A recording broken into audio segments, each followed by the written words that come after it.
Tonight, we won't open photo albums or count the number of rings exchanged under Soviet ceilings. Instead, we'll sit at a kitchen table where the story of a wedding always begins between a loaf of bread, 2 passports, and a kettle that knows when to sigh. Outside, frost rests on the windows like lace that forgot to melt. The radio hums a march through static, a melody both official and uncertain. Parents lower their voices as if love, like sugar, must be rationed.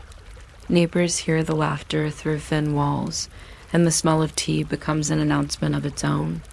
Here, romance is measured not in flowers or champagne, but in cues, borrowed chairs, and the patience it takes to wait your turn to be happy. So lower the lights. Let the quiet clink of glasses and the slow warmth of the room find your rhythm. And if your breathing begins to match the hush between those voices, half hope, half habit, that's already enough to belong here.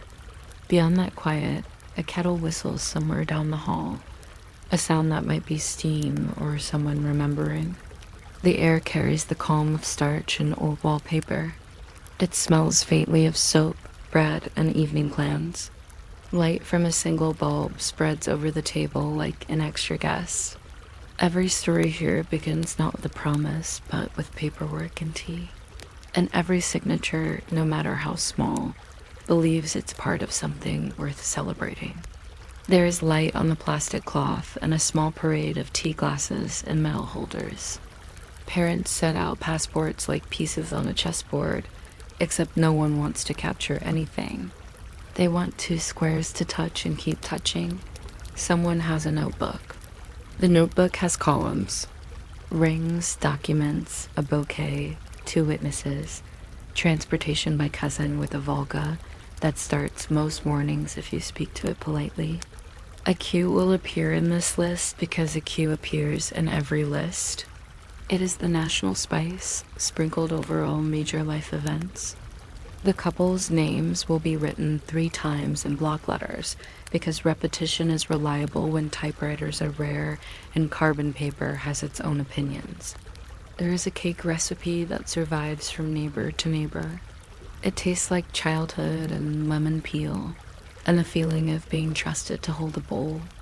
The groom's jacket is borrowed from a cousin who is taller in theory. The hem becomes an idea about ambition.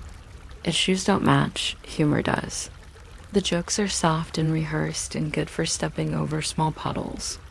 On this day, small absurdities carry weight. Carnations are purchased because roses belong to later years, and peonies would win the battle but not the budget. The bouquet travels home like a message to the hallway that something ceremonial is hovering nearby. 2 photographs of the couple, taken in stiff studio light, sit under a magnet shaped like a pear.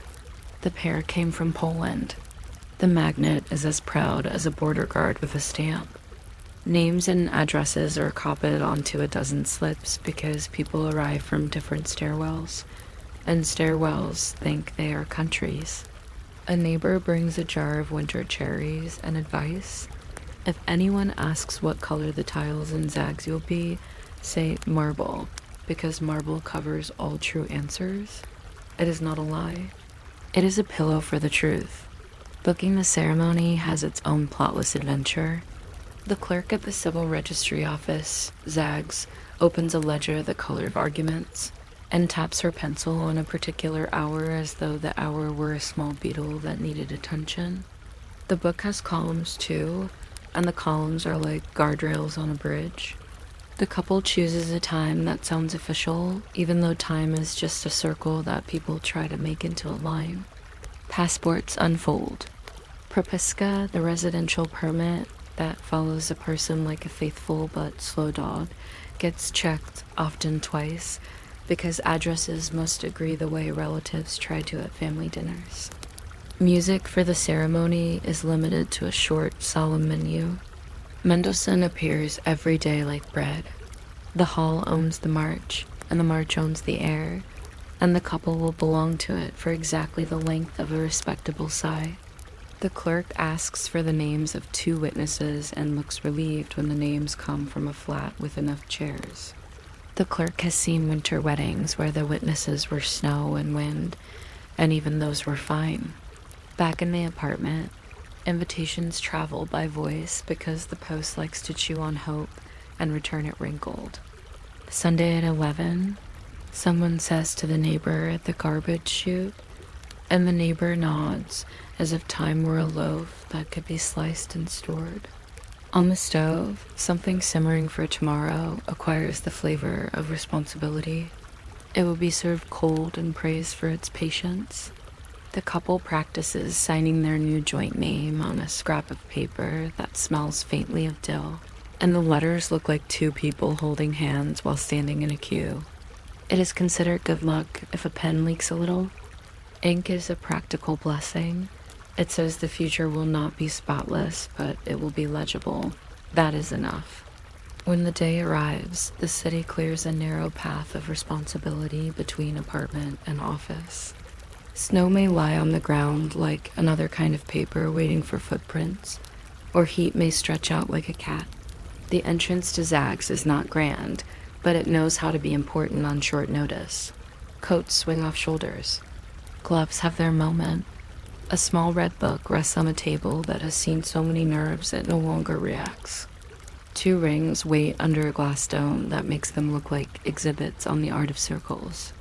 Friends and cousins gather in a rectangle of light and whisper speculations about how many couples can be processed in an hour when the pen has a good day. Someone has a camera with a strap polished by foreheads, and the camera receives approval like a guest who has brought oranges. Oranges do the work of roses here. They are round, cheerful, and edible. The civil vows are read in the style of the state, careful, symmetrical, with commas placed like small fences. The speech mentions the family and the future, and the responsibilities that are expected to arrive, like furniture delivered on foot. The couple nods. They sign. The witnesses sign. The clerk stamps something with the gravity of a librarian whose catalog is older than the building. Applause rises as predictably as steam. Sometimes a short poet's speech sneaks into the room, something about companionship as a road that isn't paved yet, but will support traffic. The certificate slides into a folder that looks expensive because it knows how to hold still. On the way out the doors, someone throws rice. Rice is rare and occasionally borrowed from a cousin's friend who works in a kitchen. If there is no rice, confetti made from a magazine about tractors is lovely too. The idea is the same. A small snow to walk through together. Cars become actors in the next scene. A ribbon Volga clears its throat and the horn speaks twice, the language of celebration. The second horn is longer than the first, the way a toast is longer than a greeting. The procession circles statues that remember other ceremonies and other winters. Bridges are crossed because bridges have a way of accepting vows with grace. There is a stop at a war memorial. The couple puts flowers on stone. They stand for a moment. The photographer frames them with a seriousness that makes even the pigeons look respectful. Another stop may be a park if the season allows, or a fountain that is off for repairs, and therefore charming in a different way. Photos prefer coats to weather. Coats drape themselves over everything and later will smell like cigarettes and sugar and the inside of a car after many jokes. Gloves hold carnations with the authority of official documents. That is their job, along with keeping hands from becoming rumors. Honking is part of the choreography. One long note for a friend spotted at a bus stop. Two quick notes for a dog that pauses as if to bless. A final picture catches everyone laughing at something impossible to explain after lunch. Perhaps the photographer told them to think about bread, which is funny only if you have held a warm loaf on a winter afternoon and understood that life can be explained by slices. Or perhaps the joke was the way the wind stole a veil for a second and then returned it like a well-mannered thief. In any case, the laughter is recorded by the weather, which keeps a better archive than most institutions. The banquet begins in a room that understands expansion. A one-room flat becomes a palace with chairs that fold, tables that unfold. and plates that multiply like reassuring arguments. Guests take off coats and find themselves inside a geography of salads. Olivier salad, the national cushion, sits in a bowl like a friendly hill. Herring under fur coat layers itself into a geological cross-section of hope. Pickled mushrooms conduct themselves with the dignity of small umbrellas. Each plate is a medal of affordability pinned to the evening. Toasts move clockwise because that is how the clock agrees to be useful. The first toast is to the couple and the years ahead, counted like stacks of newspapers tied with string. The second toast is to parents, who wore out many pairs of slippers to make this possible. The third is to friends who carried a couch up a staircase once in 1979 and have never stopped reminding everyone how many floors there were. Children fall asleep on coats because coats know how to be beds in emergencies, and weddings are a kind of friendly emergency. Soda pops, tea, and sometimes champagne in borrowed crystal clink together, practicing the language of tiny bells. A bottle for the brave waits near the end of the table like a plot twist that will not occur because the evening is non-dramatic by design. Songs arise from someone's reel-to-reel like a patient uncle. The tape stutters and keeps going. The needle forgives with grace. A cousin with a guitar tries 3 chords and does not apologize for the 4th. The room is not concerned with perfection. It prefers sincerity in the shape of a slightly burnt pancake. Miscellaneous spoons clink a decorative edge and napkins blush with jam. The doorbell rings repeatedly because hospitality invited more guests than seating did. That is fine. Standing is an art. Gifts appear like a small economy formed overnight. Envelopes slip under a book so they can be discovered again later with new appreciation. A rug rolls open and everyone murmurs as if a helpful map had unfurled. Crystal glints exactly long enough to be admired and then retires to a cabinet that knows how to be quiet for years. Useful items, an iron, a kettle, a clock emphasize the practical romance of continuing to live. Bread requires heat, tea requires a pour, and mornings require agreement on what time breakfast is. Foreign chocolates circle the room with passports no one checks. They represent prestige and sugar and an amiable reminder that borders exist and snacks cross them anyway. Oranges do their orange work, bright coins in the currency of good wishes. A ledger of thanks begins mentally. Names attached to objects that will become stories. The kettle from Aunt Luba will whistle like her voice. The rug from the neighbors will remember every party, including the one when someone mistook it for a dance floor but apologized. Even apologies are ceremonial tonight. Time turns a corner and the couple goes home through a stairwell that believes itself to be part of the wedding. At the threshold, parents or friends meet them with bread and salt on a small embroidered cloth. The bread is soft. The salt is definite. The first bite is shared. Someone makes a joke about who will lead the household, and the laughter arrives on schedule, worn but clean. A coat hook receives a coat and becomes a witness with nothing to say. Keys have an orderly conversation on the table. Shoes line up like school children against the wall. Somewhere, a neighbor knocks to borrow sugar and also to see the dress again in better light, and the corridor returns to being a parliament of slippers. The new flat learns their names. Curtains, purchased with patience and coupons, drape like polite guests.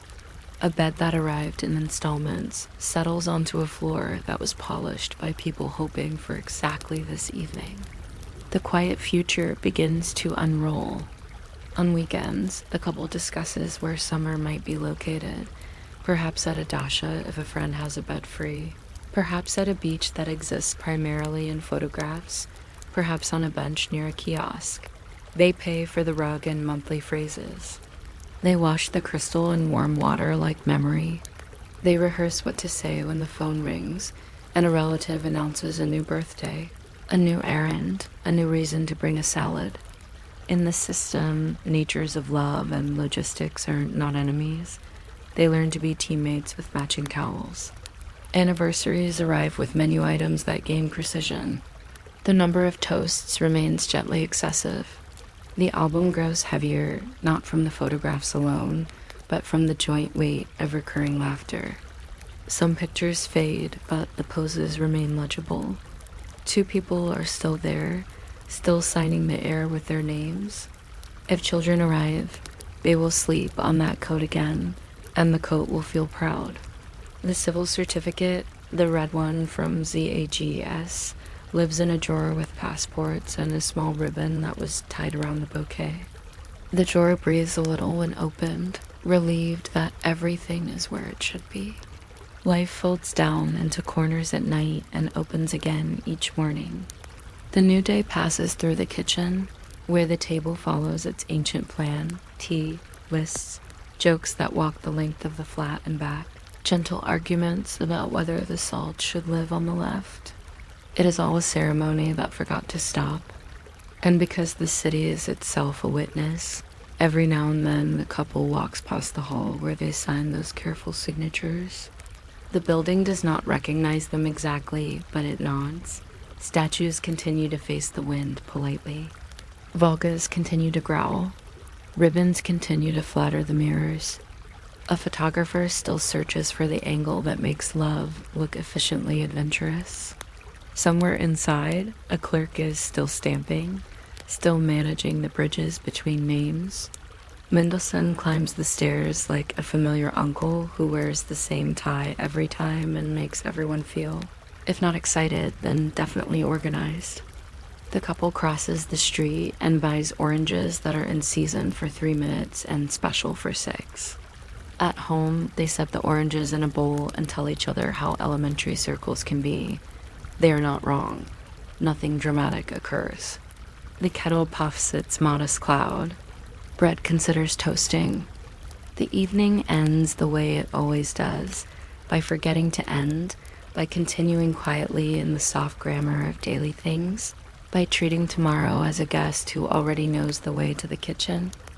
You might not expect a nation's punctuality to depend on a brass ball that falls once a day, but here we are watching one descend at exactly 1:0. Clock while a harbor dozes and a few gulls give their opinion. If you're still awake in a few minutes, you can subscribe to this gentle stream of trivia about clocks that try their best. Or don't. The clocks will keep going either way, in their quiet, circular way, like turtles with second hands. Before the railways hurried everybody, time was a local resident with its own accent. Noon arrived when the sun said so, which meant it strolled into Bristol a few minutes after it greeted London, and took even longer to show up in Penzance, where it sometimes paused to examine the sea. Shops open when shadows looked right on doorsteps. Church bells had personalities and rang accordingly, confident, hesitant, or like an uncle tapping a glass to begin a toast that will not end. Pocket watches reflected their owners and the weather. A farmer set his by a sundial that had opinions about clouds. A liar by the clock over the court that insisted on being dignified, even when pigeons contradicted it.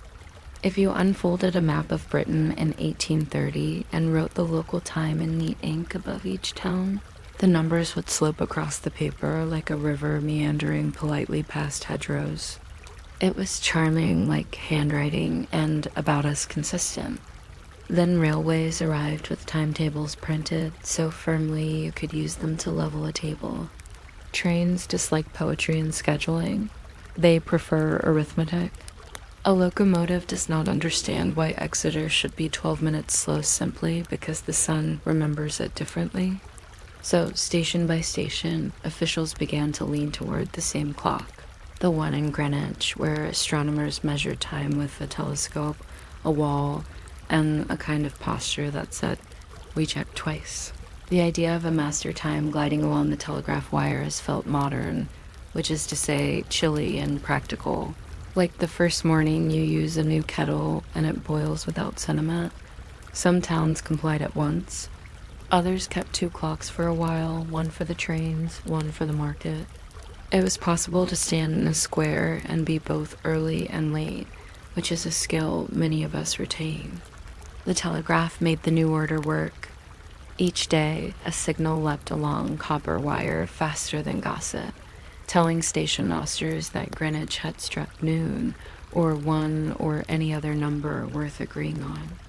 In ports, time balls rode up masts like obedient suns and dropped on the second, providing a site you could calibrate a chronometer by if you had a chronometer and the desire to calibrate it. In Edinburgh, they fired a time gun from the castle's still due, which is the same idea except louder, useful for people who prefer to set their watch by a bang. The ball and the boom were cousins. Both were gestures reassuring the public that somewhere a careful person was counting. As gestures go, they were tidy. The ball did not explain itself. It simply fell with the dignity of a fruit that had always meant to. The gun did explain itself and then echoed to make sure. Railway stations received these signals with the sort of ceremony found in post offices at closing time. The clock over the main concourse, the one travelers used to decide whether to hurry or to pretend not to, was usually controlled by a regulator hidden in a small room that smelled faintly of oil paper and the kind of cloth used to polish brass until it resigns itself. The regulator, with a long pendulum and a face that considered numbers very carefully, was the clock for the other clocks. A wire or a system of rods carried its pulses to dials around the station, where minute hands acknowledged them like clerks nodding to a supervisor. Station masters kept a key for each clock, exactly the way a school teacher keeps a drawer for pens that always vanish. The keys had personalities. Some were blunt and workaday, some long and elegant, some slightly stubborn as if they preferred the previous century. Winding day came with a rhythm. Open the case, wind until the resistance became a conversation, nudge the pendulum if the week's dust had weighed on it, and step back to listen to the ticks settle into something like walking. Timekeeping had its own staff. The inspector of clocks did not wear a cloak. That would be too theatrical for the job. But he did carry a notebook and a small vial of oil, the color of carefulness. He knew which clock preferred to be 2 seconds fast because then it lost less at night, the way some people work better if they pretend their meeting starts 5 minutes earlier. He knew which platform dial went glum in winter and needed a polite tap on frosty mornings.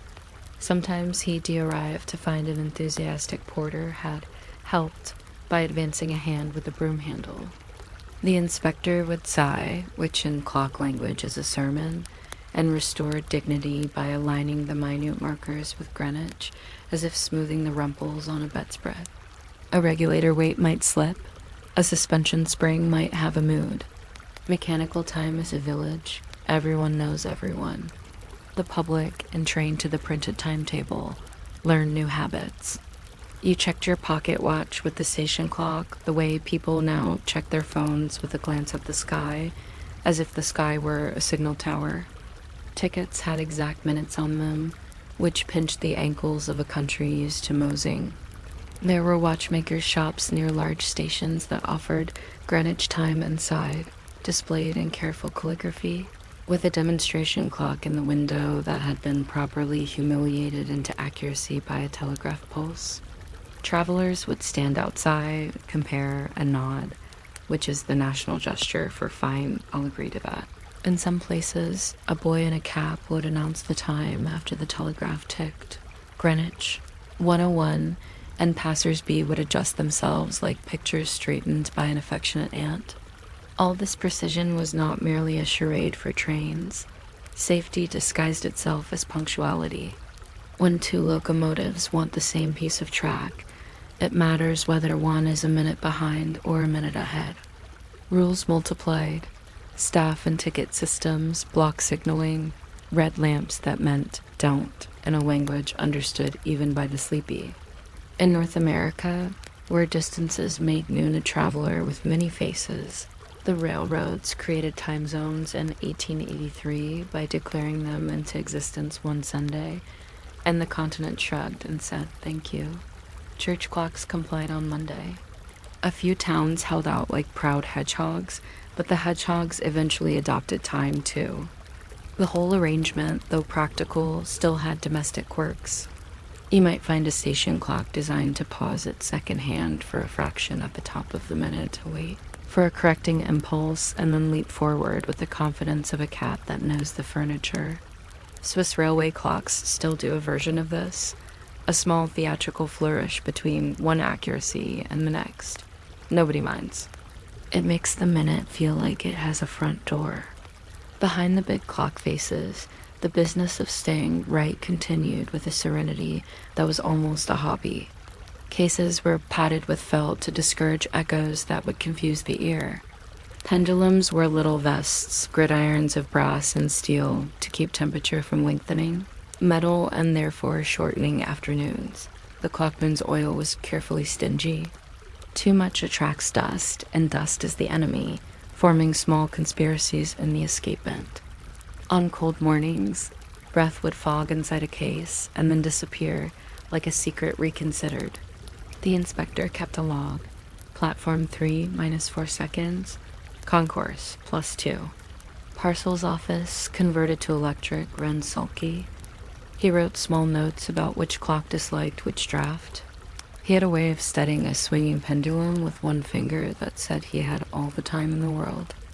There were curious public spectacles of time that coexisted with the railway's invisible discipline. In seaside towns, the time ball dropping was a type of entertainment people did not clap for. They simply watched and then adjusted their world by it. Ships set their chronometers, which looked like serious soup tureens, so they could know where they were when the sea declined to explain. In some cities, a network of bells or speaking tubes whispered the hour to smaller offices. There were even pneumatic time systems that sent tiny air pulses to synchronized dials, proof that if you give engineers a tube, they will try to push time through it like toothpaste. The humor is gentle here.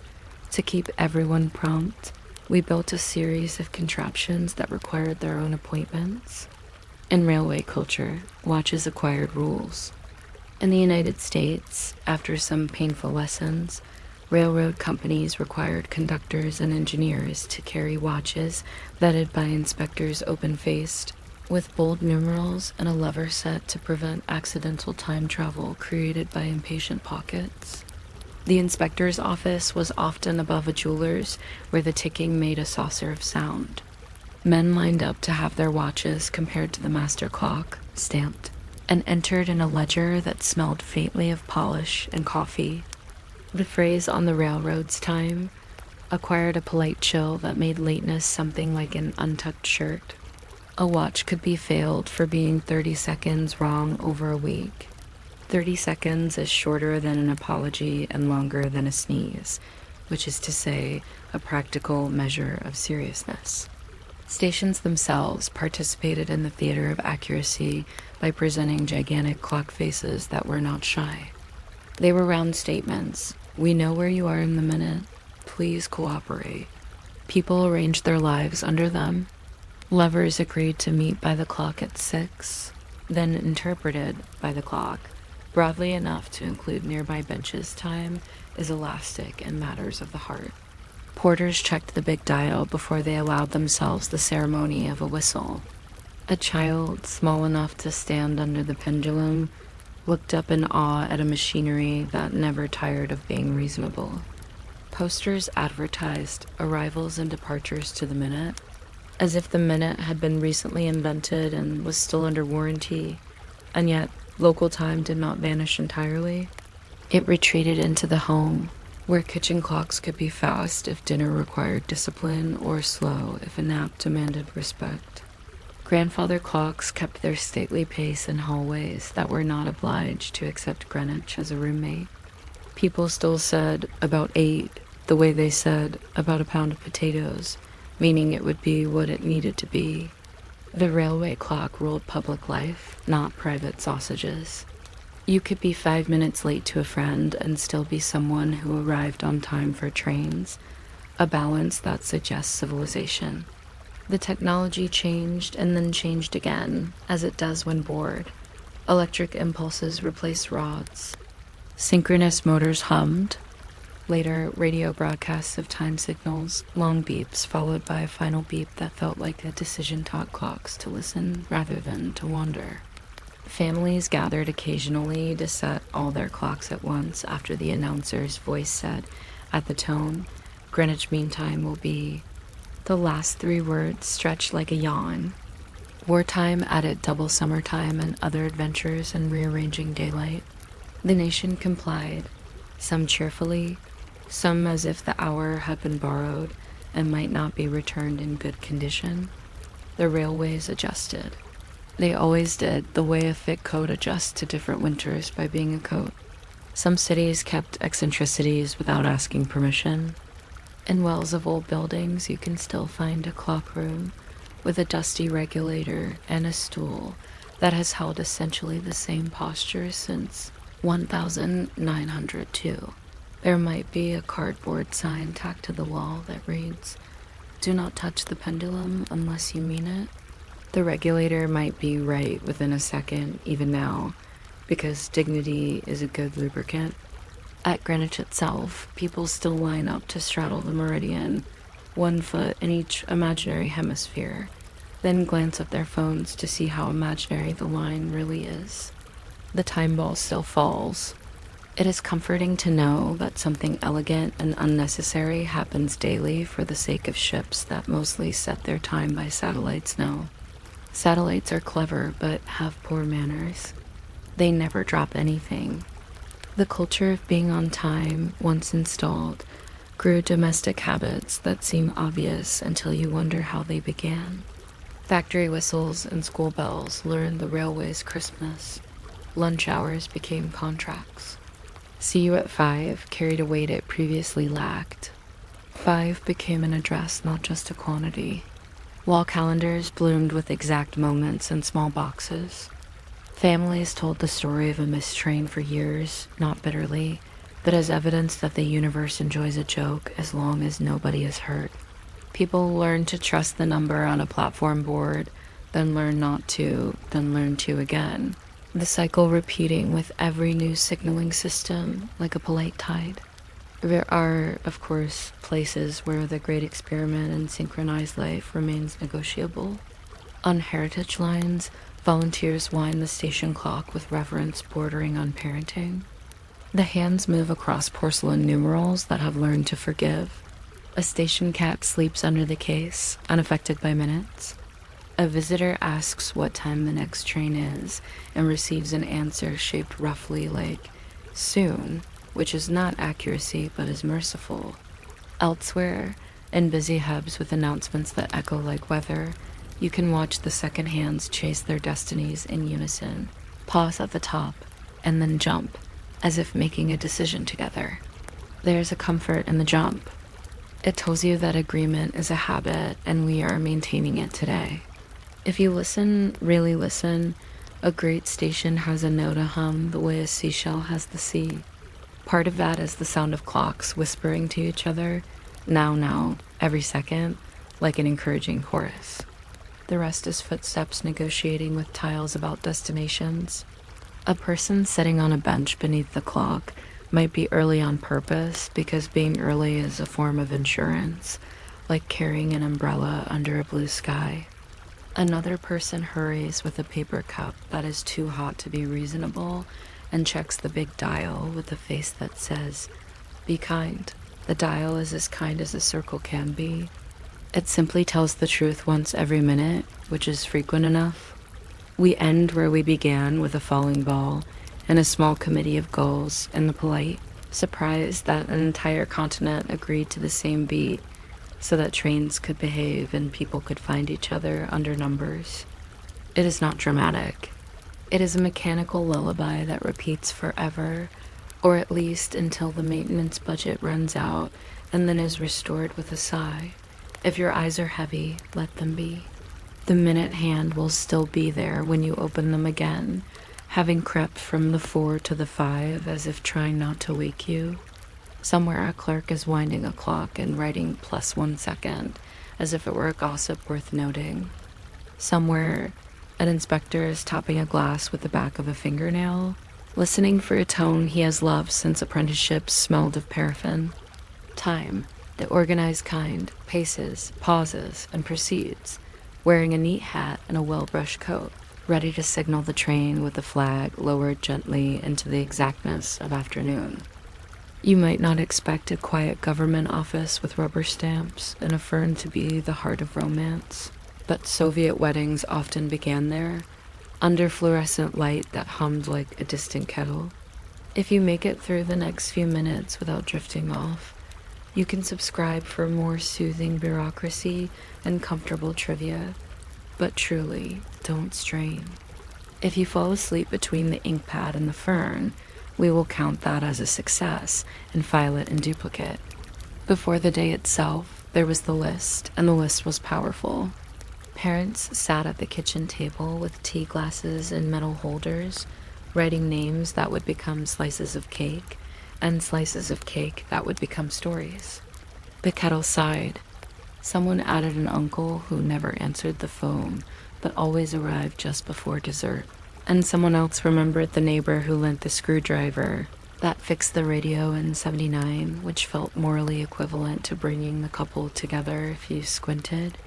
The list also included objects, rings, passports, a bouquet that might be real, might be velvet, and might be produced by a resourceful aunt from a cupboard that contained, against all odds, everything.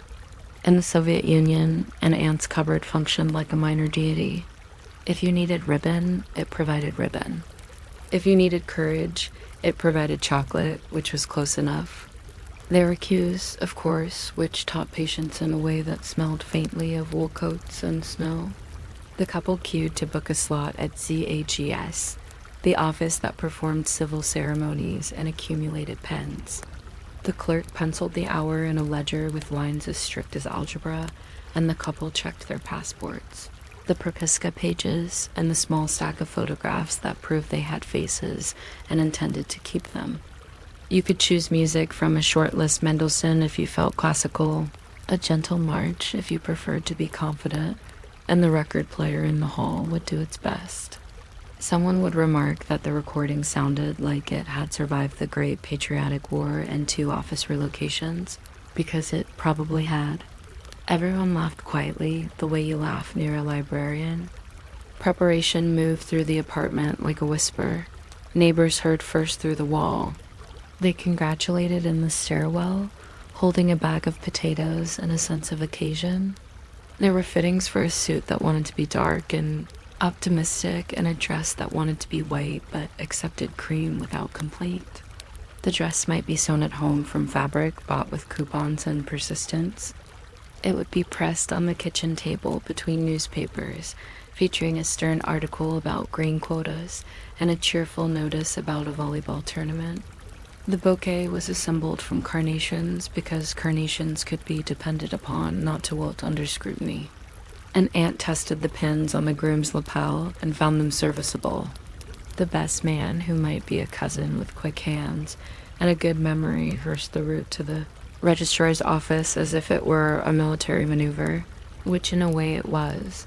Avoid the icy step at the entrance. Remember the coat check ticket. Do not lose the envelopes. The morning of the building exhaled. Someone in the courtyard swept an area that did not need sweeping. Cars were decorated with ribbons that declared themselves festive, even on a weekday, and a Volga idled outside like a well-behaved dog. In the kitchen, 2 passports waited by the bread because bread was the other passport, the one to adulthood. Parents pretended not to cry.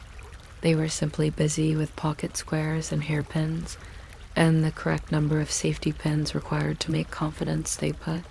Friends counted film rolls because a camera was a kind of official if it recorded it happened. And while the apartment hummed, the couple sat briefly at the table and ate something practical.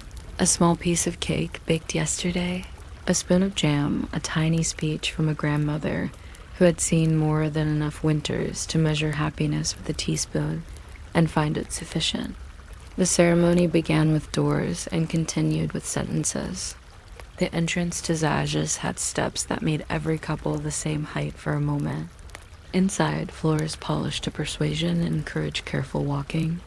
A woman in a neat suit, every zags, had at least one stood behind a desk and looked at the couple as if to say, "Yes, you are the event."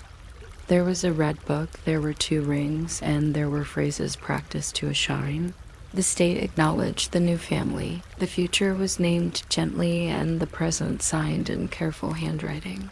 That had learned discipline in 3rd grade and never forgot. The signatures looked ambitiously like tiny stamps of hope. Ink dries, but intention stays damp a little longer. People brought seriousness into the room like an extra guest, and then relieved it with applause. The registry certificate slid into a folder that could survive decades of moving apartments, and that, even in 20 years, would still have a trace of the glue used for the official seal, a faint museum smell of importance. Music spoke up as if summoned by etiquette, and the doors opened to let in the city, which waited with bridges and statues and a war memorial that witnessed more marriages than any priest. Outside, gloves held carnations like evidence, and coats took precedence over weather. If snow arrived, it arrived on schedule, like an elderly relative who refuses to miss a moment even if the stairs argue. The car circuit became a small geography lesson. The honk-honk was not aggressive. It was a musical notation meaning, "Look at this happiness." The convoy circled landmarks as if tracing the outline of a future. Past a library that lent novels in which couples always solved problems within 200 pages. Past a theater where the orchestra pit had seen more romances than any balcony, past a bridge that taught everyone about wind. At the war memorial, the couple placed flowers where names were carved into stone. A modest conversation between past and next. Photographs accumulated, a soft focus under a plaster linen who had not planned on being a wedding guest. A crisp shot by the river where the wind offered its opinion. A laugh frozen beside a statue that had watched fashion change and feelings not. Pictures were efficient because film was not infinite. An uncle with a camera counted exposures like a banker and directed with a gentle authority. Once more by the fountain. "Please, don't blink, yes. Look at the horizon as if you know where it is." One friend always blinked. It was his destiny. Another always held her carnation at an angle that would be praised 30 years later for its composition. The final frame captured something nobody could remember afterward, a joke about boots perhaps, or the way the ribbon refused to sit logically on the hood ornament and everyone laughed. From a distance, it looked like joy. From up close, it sounded like a kettle just about to boil.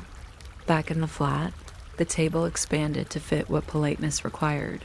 Folding chairs appeared from rooms that previously had no folding chairs. A rug was encouraged to become a banquet hall. Plates borrowed from neighbors lined up like medals.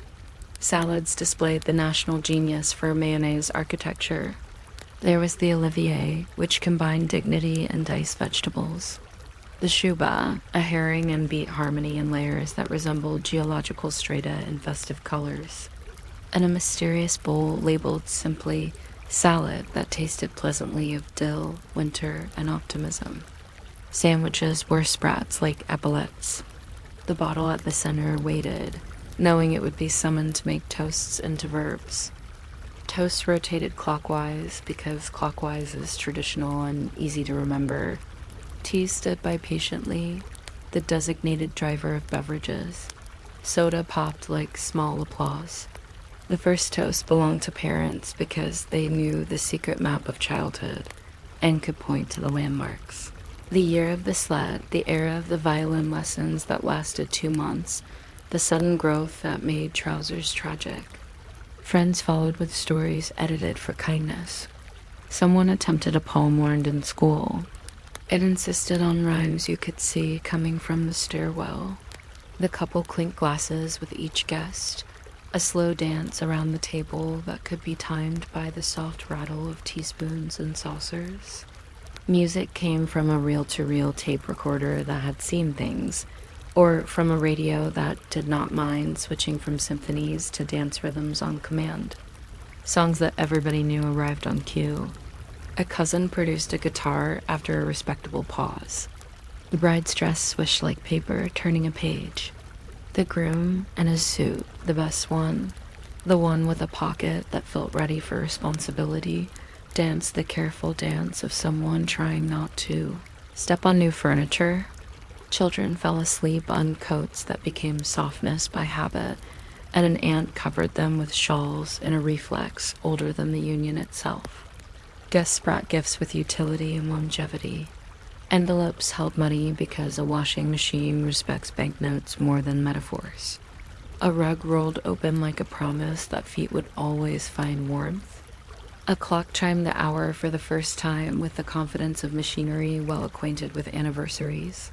There was inevitably a kettle, because kettles are the beginning of many good conversations, and a kettle that boiled on command felt like wealth. Someone carried in a plant that made oxygen and the occasional scolding leaf. An iron arrived, solemn and capable. Foreign chocolates changed hands with the ceremony of state visits. Their wrappers glittered like small flags. Oranges appeared as if the South had sent telegrams of goodwill. The couple smiled the specific smile of people who suddenly own an unexpected number of spoons and are now homeowners in the Republic of Cutlery. There were also the gifts that did not fit in a bag. A promise to help carry a wardrobe up the stairs. Next week, a promise to fix the faucet that argued with water pressure, and a promise to be there, which was the gift that used no paper and cost the most.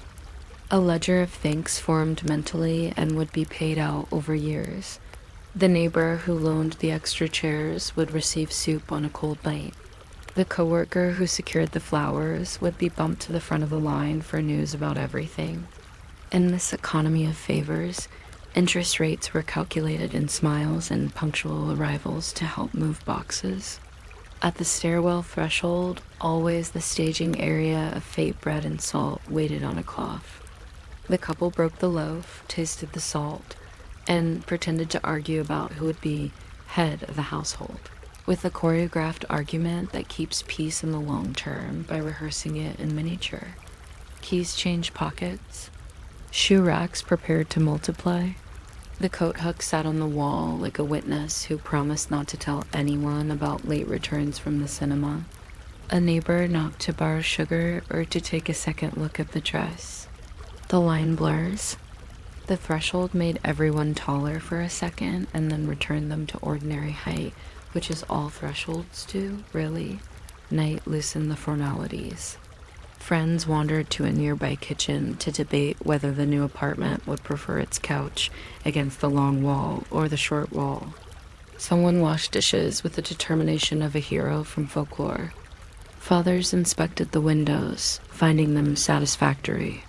Mothers wrapped leftover salads in foil that remembered another holiday. The couple looked at the pile of gifts and felt for a moment like shopkeepers who had accidentally ordered too many kettles. A radio played a ballad that had survived many translations without losing any vowels. The next morning, while the certificate still smelled faintly of dignified glue, the quiet future arrived. Furniture came by coupon and patience. A couch made of sleep converted to a couch made of conversation. Curtains were cut from fabric that promised to behave.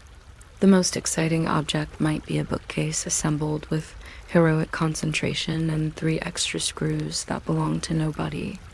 Installments met paydays with a formality that resembled choreography.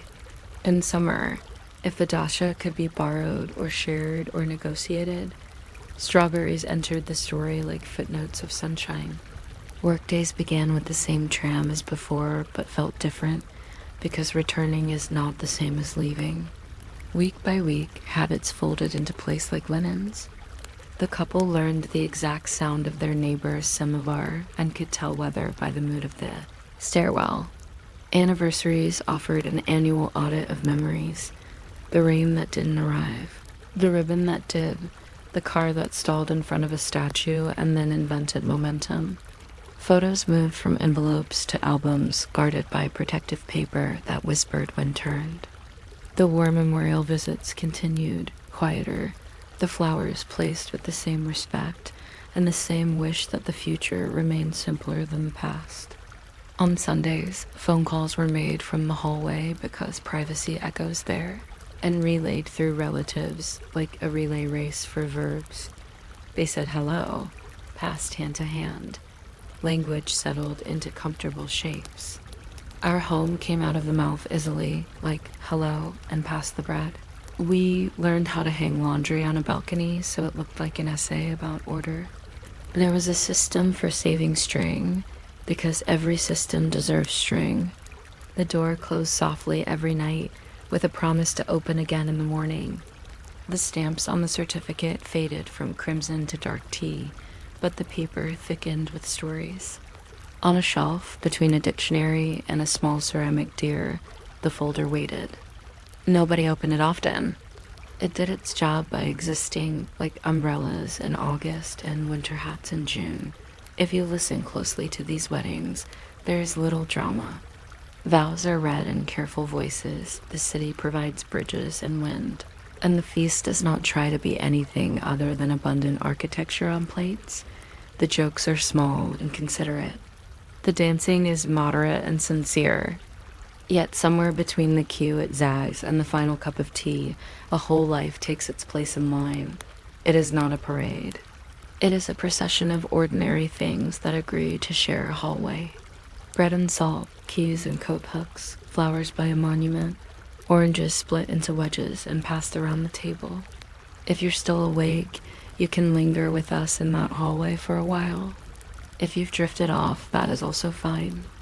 The fern in the corner will keep watch, the certificates will lie ready in their folder, and the morning will arrive as it always does, on foot, carrying the newspaper and a soft, unremarkable triumph. You might not expect a quiet government office with rubber stamps and a fern to be the heart of romance, but Soviet weddings often began there, under fluorescent light that hummed like a distant kettle. If you make it through the next few minutes without drifting off, you can subscribe for more soothing bureaucracy and comfortable trivia, but truly, don't strain. If you fall asleep between the ink pad and the fern, we will count that as a success and file it in duplicate. Before the day itself, there was the list, and the list was powerful. Parents sat at the kitchen table with tea glasses and metal holders, writing names that would become slices of cake, and slices of cake that would become stories. The kettle sighed. Someone added an uncle who never answered the phone, but always arrived just before dessert. And someone else remembered the neighbor who lent the screwdriver that fixed the radio in '79, which felt morally equivalent to bringing the couple together if you squinted. The list also included objects, rings, passports, a bouquet that might be real, might be velvet, and might be produced by a resourceful aunt from a cupboard that contained, against all odds, everything. In the Soviet Union, an aunt's cupboard functioned like a minor deity. If you needed ribbon, it provided ribbon. If you needed courage, it provided chocolate, which was close enough. There were cues, of course, which taught patience in a way that smelled faintly of wool coats and snow. The couple queued to book a slot at ZAGS, the office that performed civil ceremonies and accumulated pens. The clerk penciled the hour in a ledger with lines as strict as algebra, and the couple checked their passports, the Propiska pages, and the small stack of photographs that proved they had faces and intended to keep them. You could choose music from a short list Mendelssohn if you felt classical, a gentle march if you preferred to be confident, and the record player in the hall would do its best. Someone would remark that the recording sounded like it had survived the Great Patriotic War and 2 office relocations, because it probably had. Everyone laughed quietly, the way you laugh near a librarian. Preparation moved through the apartment like a whisper. Neighbors heard first through the wall. They congratulated in the stairwell, holding a bag of potatoes and a sense of occasion. There were fittings for a suit that wanted to be dark and optimistic, and a dress that wanted to be white but accepted cream without complaint. The dress might be sewn at home from fabric bought with coupons and persistence. It would be pressed on the kitchen table between newspapers, featuring a stern article about grain quotas and a cheerful notice about a volleyball tournament. The bouquet was assembled from carnations because carnations could be depended upon not to wilt under scrutiny. An aunt tested the pins on the groom's lapel and found them serviceable. The best man, who might be a cousin with quick hands and a good memory, reversed the route to the registrar's office as if it were a military maneuver, which in a way it was. Avoid the icy step at the entrance. Remember the coat check ticket. Do not lose the envelopes. The morning of the building exhaled. Someone in the courtyard swept an area that did not need sweeping. Cars were decorated with ribbons that declared themselves festive, even on a weekday, and a Volga idled outside like a well-behaved dog. In the kitchen, 2 passports waited by the bread because bread was the other passport, the one to adulthood. Parents pretended not to cry. They were simply busy with pocket squares and hairpins, and the correct number of safety pins required to make confidence stay put. Friends counted film rolls because a camera was a kind of official. If it recorded it, it happened. And while the apartment hummed, the couple sat briefly at the table and ate something practical. A small piece of cake baked yesterday, a spoon of jam, a tiny speech from a grandmother who had seen more than enough winters to measure happiness with a teaspoon and find it sufficient. The ceremony began with doors and continued with sentences. The entrance to Zaja's had steps that made every couple the same height for a moment. Inside, floors polished to persuasion encouraged careful walking. A woman in a neat suit, every Zags had at least one, stood behind a desk and looked at the couple as if to say, "Yes, you are the event." There was a red book, there were 2 rings, and there were phrases practiced to a shine. The state acknowledged the new family. The future was named gently, and the present signed in careful handwriting. That had learned discipline in 3rd grade and never forgot. The signatures looked ambitiously like tiny stamps of hope. Ink dries, but intention stays damp a little longer. People brought seriousness into the room like an extra guest, and then relieved it with applause. The registry certificate slid into a folder that could survive decades of moving apartments, and that, even in 20 years, would still have a trace of the glue used for the official seal, a faint museum smell of importance. Music spoke up as if summoned by etiquette, and the doors opened to let in the city, which waited with bridges and statues and a war memorial that witnessed more marriages than any priest. Outside, gloves held carnations like evidence, and coats took precedence over weather.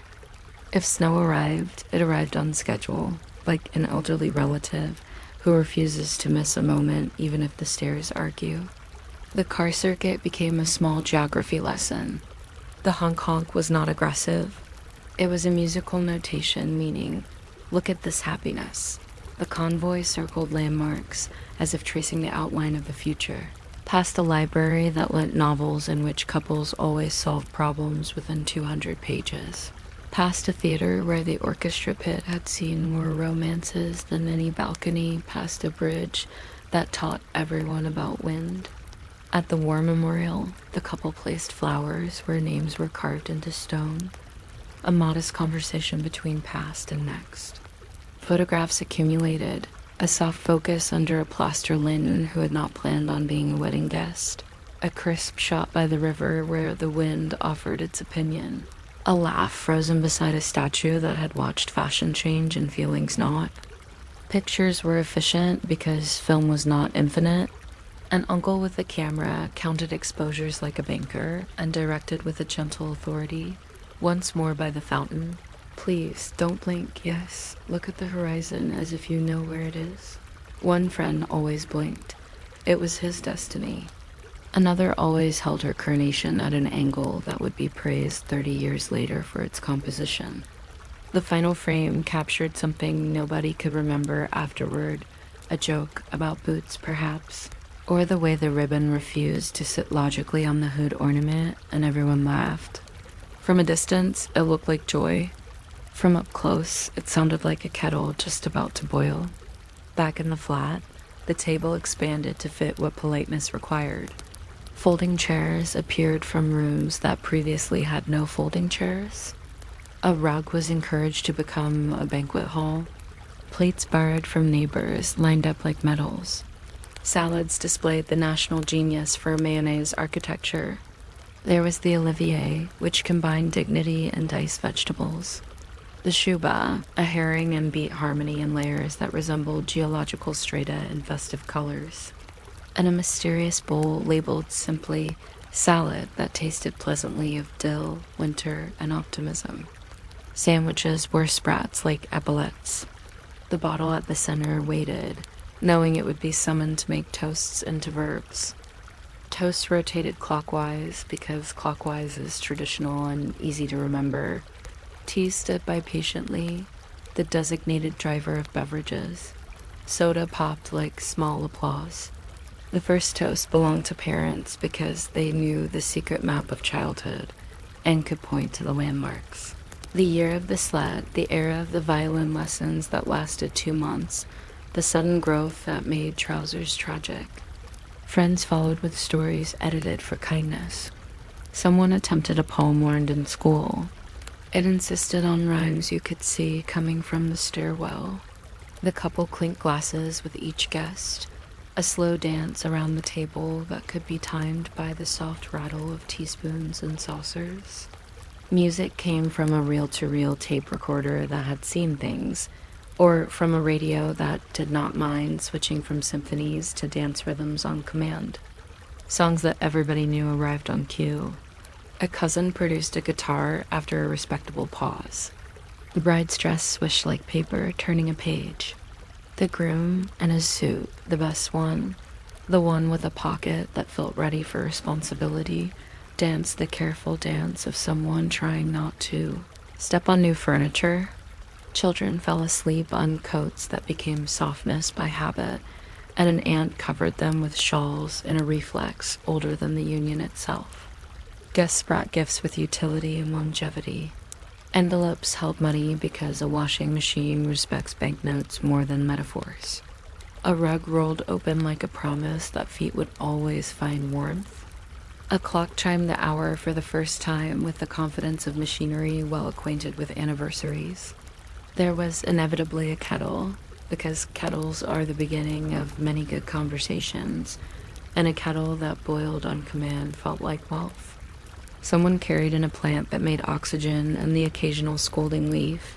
An iron arrived, solemn and capable. Foreign chocolates changed hands with the ceremony of state visits. Their wrappers glittered like small flags. Oranges appeared as if the South had sent telegrams of goodwill. The couple smiled the specific smile of people who suddenly own an unexpected number of spoons and are now homeowners in the Republic of Cutlery. There were also the gifts that did not fit in a bag. A promise to help carry a wardrobe up the stairs. Next week, a promise to fix the faucet that argued with water pressure, and a promise to be there, which was the gift that used no paper and cost the most. A ledger of thanks formed mentally and would be paid out over years. The neighbor who loaned the extra chairs would receive soup on a cold night. The coworker who secured the flowers would be bumped to the front of the line for news about everything. In this economy of favors, interest rates were calculated in smiles and punctual arrivals to help move boxes. At the stairwell threshold, always the staging area of fate bread and salt waited on a cloth. The couple broke the loaf, tasted the salt, and pretended to argue about who would be head of the household, with a choreographed argument that keeps peace in the long term by rehearsing it in miniature. Keys changed pockets. Shoe racks prepared to multiply. The coat hook sat on the wall like a witness who promised not to tell anyone about late returns from the cinema. A neighbor knocked to borrow sugar or to take a second look at the dress. The line blurs. The threshold made everyone taller for a second and then returned them to ordinary height, which is all thresholds do, really. Night loosened the formalities. Friends wandered to a nearby kitchen to debate whether the new apartment would prefer its couch against the long wall or the short wall. Someone washed dishes with the determination of a hero from folklore. Fathers inspected the windows, finding them satisfactory. Mothers wrapped leftover salads in foil that remembered another holiday. The couple looked at the pile of gifts and felt for a moment like shopkeepers who had accidentally ordered too many kettles.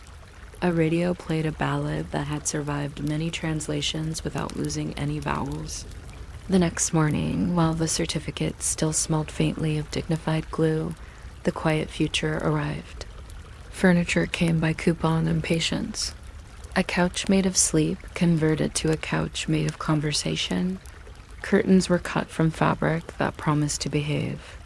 The most exciting object might be a bookcase assembled with heroic concentration and 3 extra screws that belonged to nobody.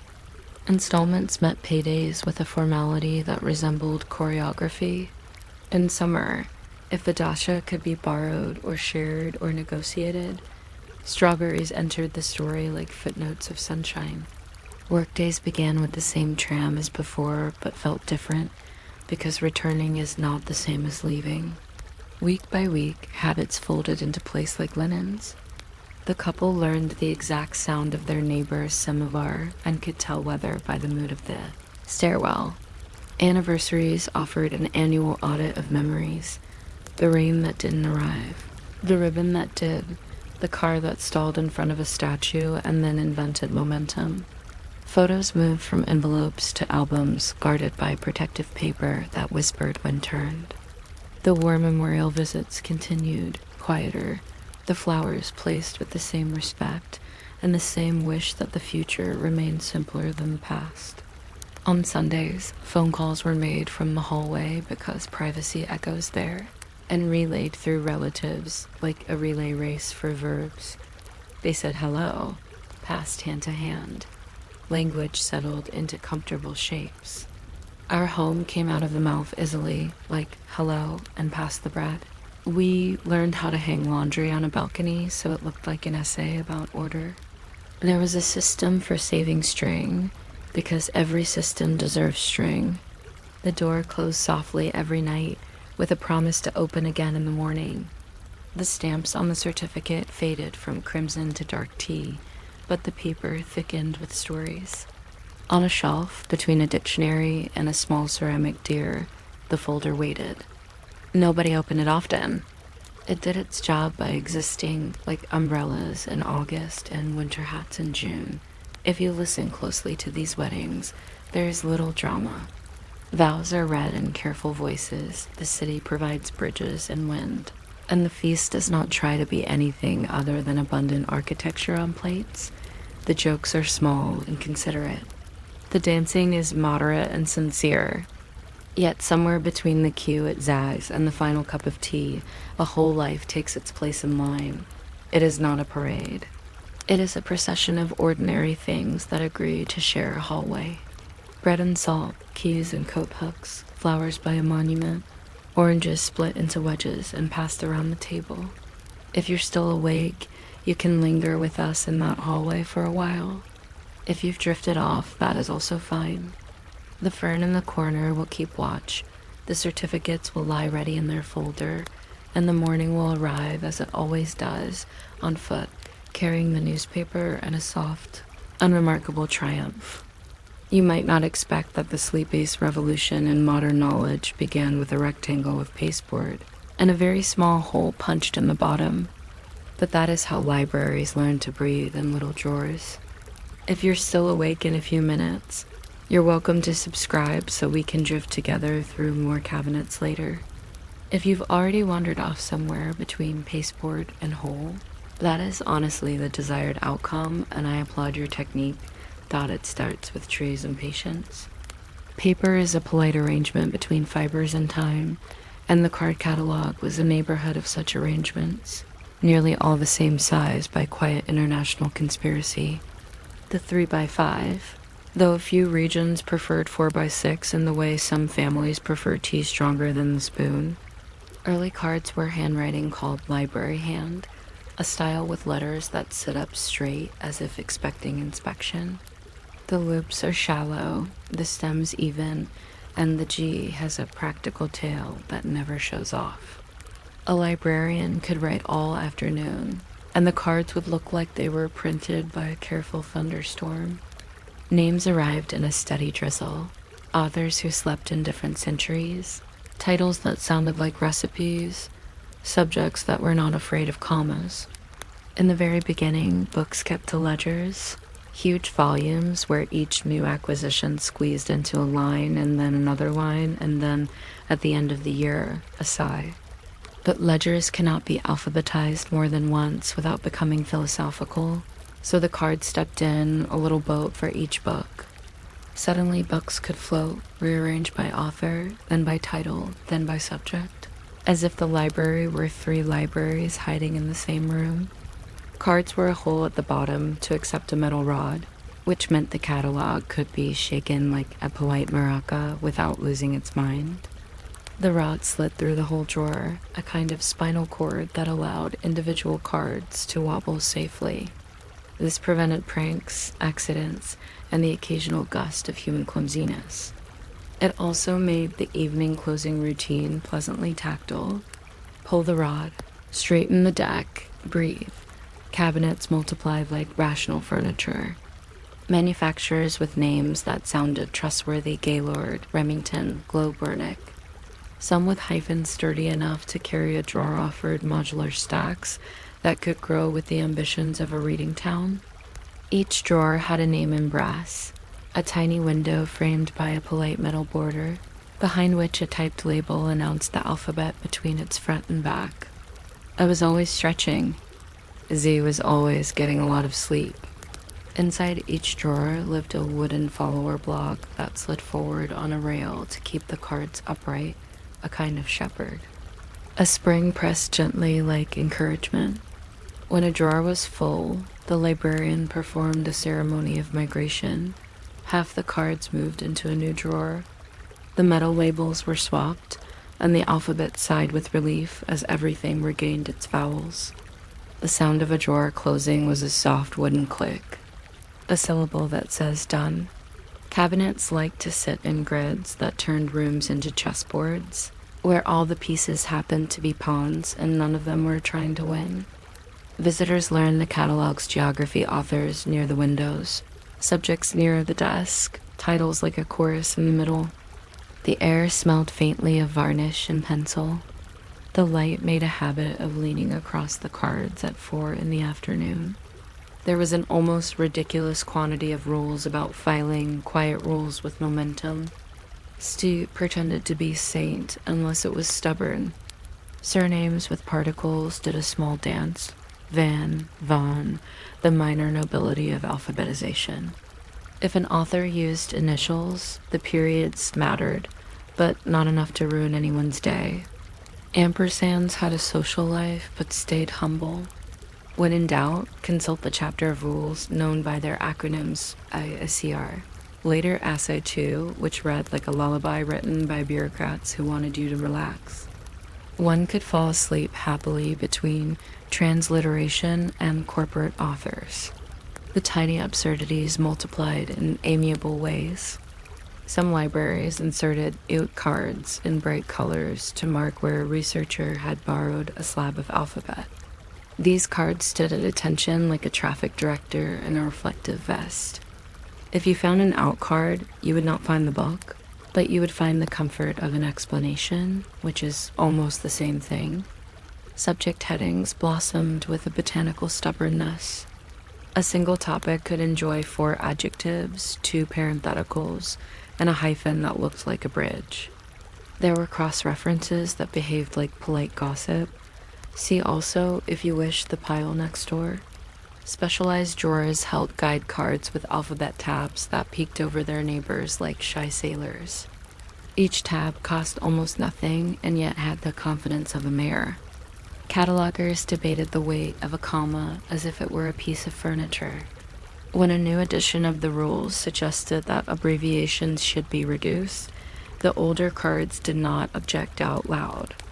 They simply continued to be exactly themselves, like a favorite mug that does not care about fashion. Tiny pencils served the public, tethered by string to prevent adventurous migration. sharpened into tidy points by a device that made the same proud noise each time. People consulted the drawers like fortune tellers and came away with shelf numbers, which are prophecies you can follow on foot. On winter evenings, the drawers were lukewarm to the touch, a quality achieved through nothing but temperature and belief. The daily choreography became a comfort. Mail arrived with new books that smelled like fresh declarations. Each one earned a trio of cards: author, title, subject, whispering duplicates that let you be found 3 different ways. The typewriter sang in monospaced vowels. The cataloger paused between words to check an authority file, a list of approved spellings so that Tolstoy would be Tolstoy even if he secretly woke up as Tolstoy. Cutter numbers, small alphanumeric codes. Invented by a man with a name that suggested sharp, edges were assigned to arrange books by authors within their subject territory. These numbers were like precise tea, exactly strong enough. Glue-neutral pH, the sort that ages without opinions fastened call number labels on spines. If a spine label peeled, a tiny weighty roller persuaded it to behave. When a card was misfiled, the universe shrugged the slightest bit. Planets did not collide, but later a patron would experience a neat microdrama of not finding a thing that existed. Hence rods. Hence the ritual. At closing time, the librarian walked the cabinets like a farmer checking fences, tapping drawers to ensure they sat flush. Sometimes a card corner would be bent and corrected by the old magic of 2 fingers. A drawer accidentally left open overnight was not a disaster so much as an unfinished sentence. Mornings were for the soft joy of inserting new cards alphabetically, a task so satisfying it could safely replace certain forms of meditation. If one met a tricky surname diacritics like Jules, hyphens like breath marks, a ruler aided alignment, and the brain hummed, pleased to put the world into gentle order that harmed no one and helped almost everyone. Visitors learned the catalog's temperament as if it were an elderly relative. Children pulled drawers out too far and were briefly surprised to discover that gravity is real and librarians are fast. Teenagers, assigned a paper on local industries, learned that the subject shoe factories, history, regional illustrations could indeed exist, and that the dash is just the straightened river.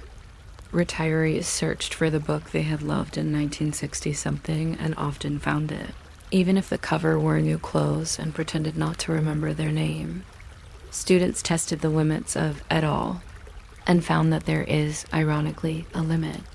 Some patrons returned with smudged call numbers written in pencil on scrap paper, numbers that looked like little ladders leaning down from Olympus.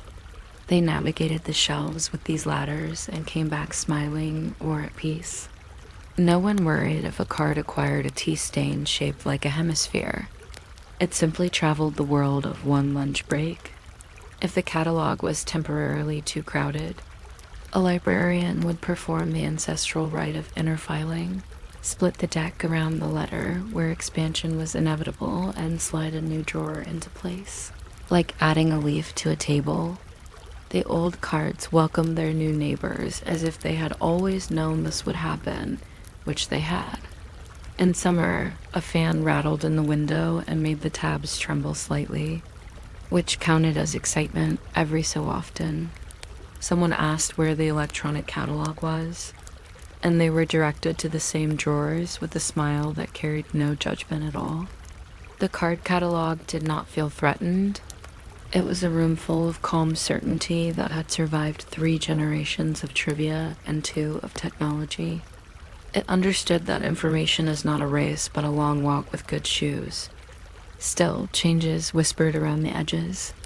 A terminal appeared near the desk like a cordial visitor from tomorrow. The screen glowed with green letters that insisted on capitalizing everything, as if the future were shouting. The cards did not roll their eyes. They just kept doing the day's work, which was generating pathways for people to find other paths.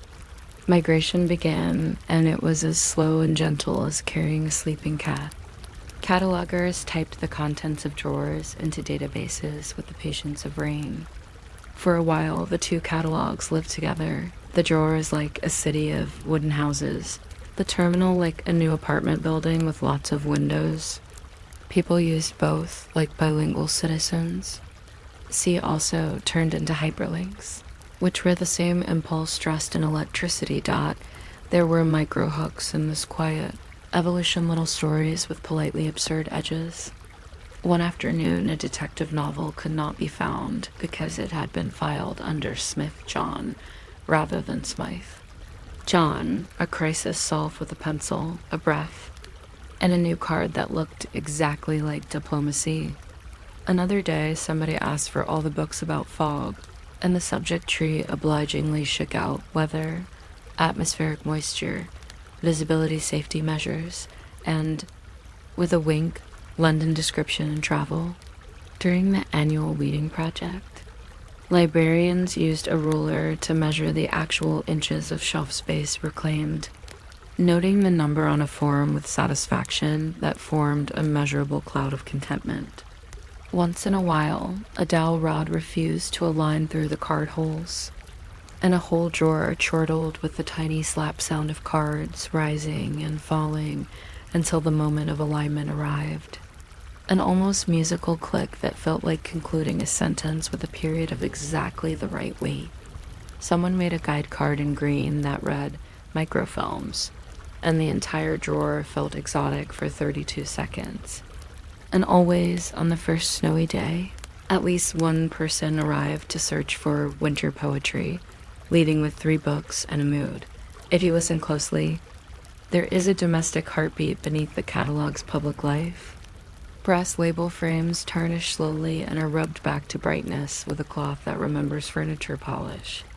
Drawer handles sit in the palm with the familiarity of a handshake.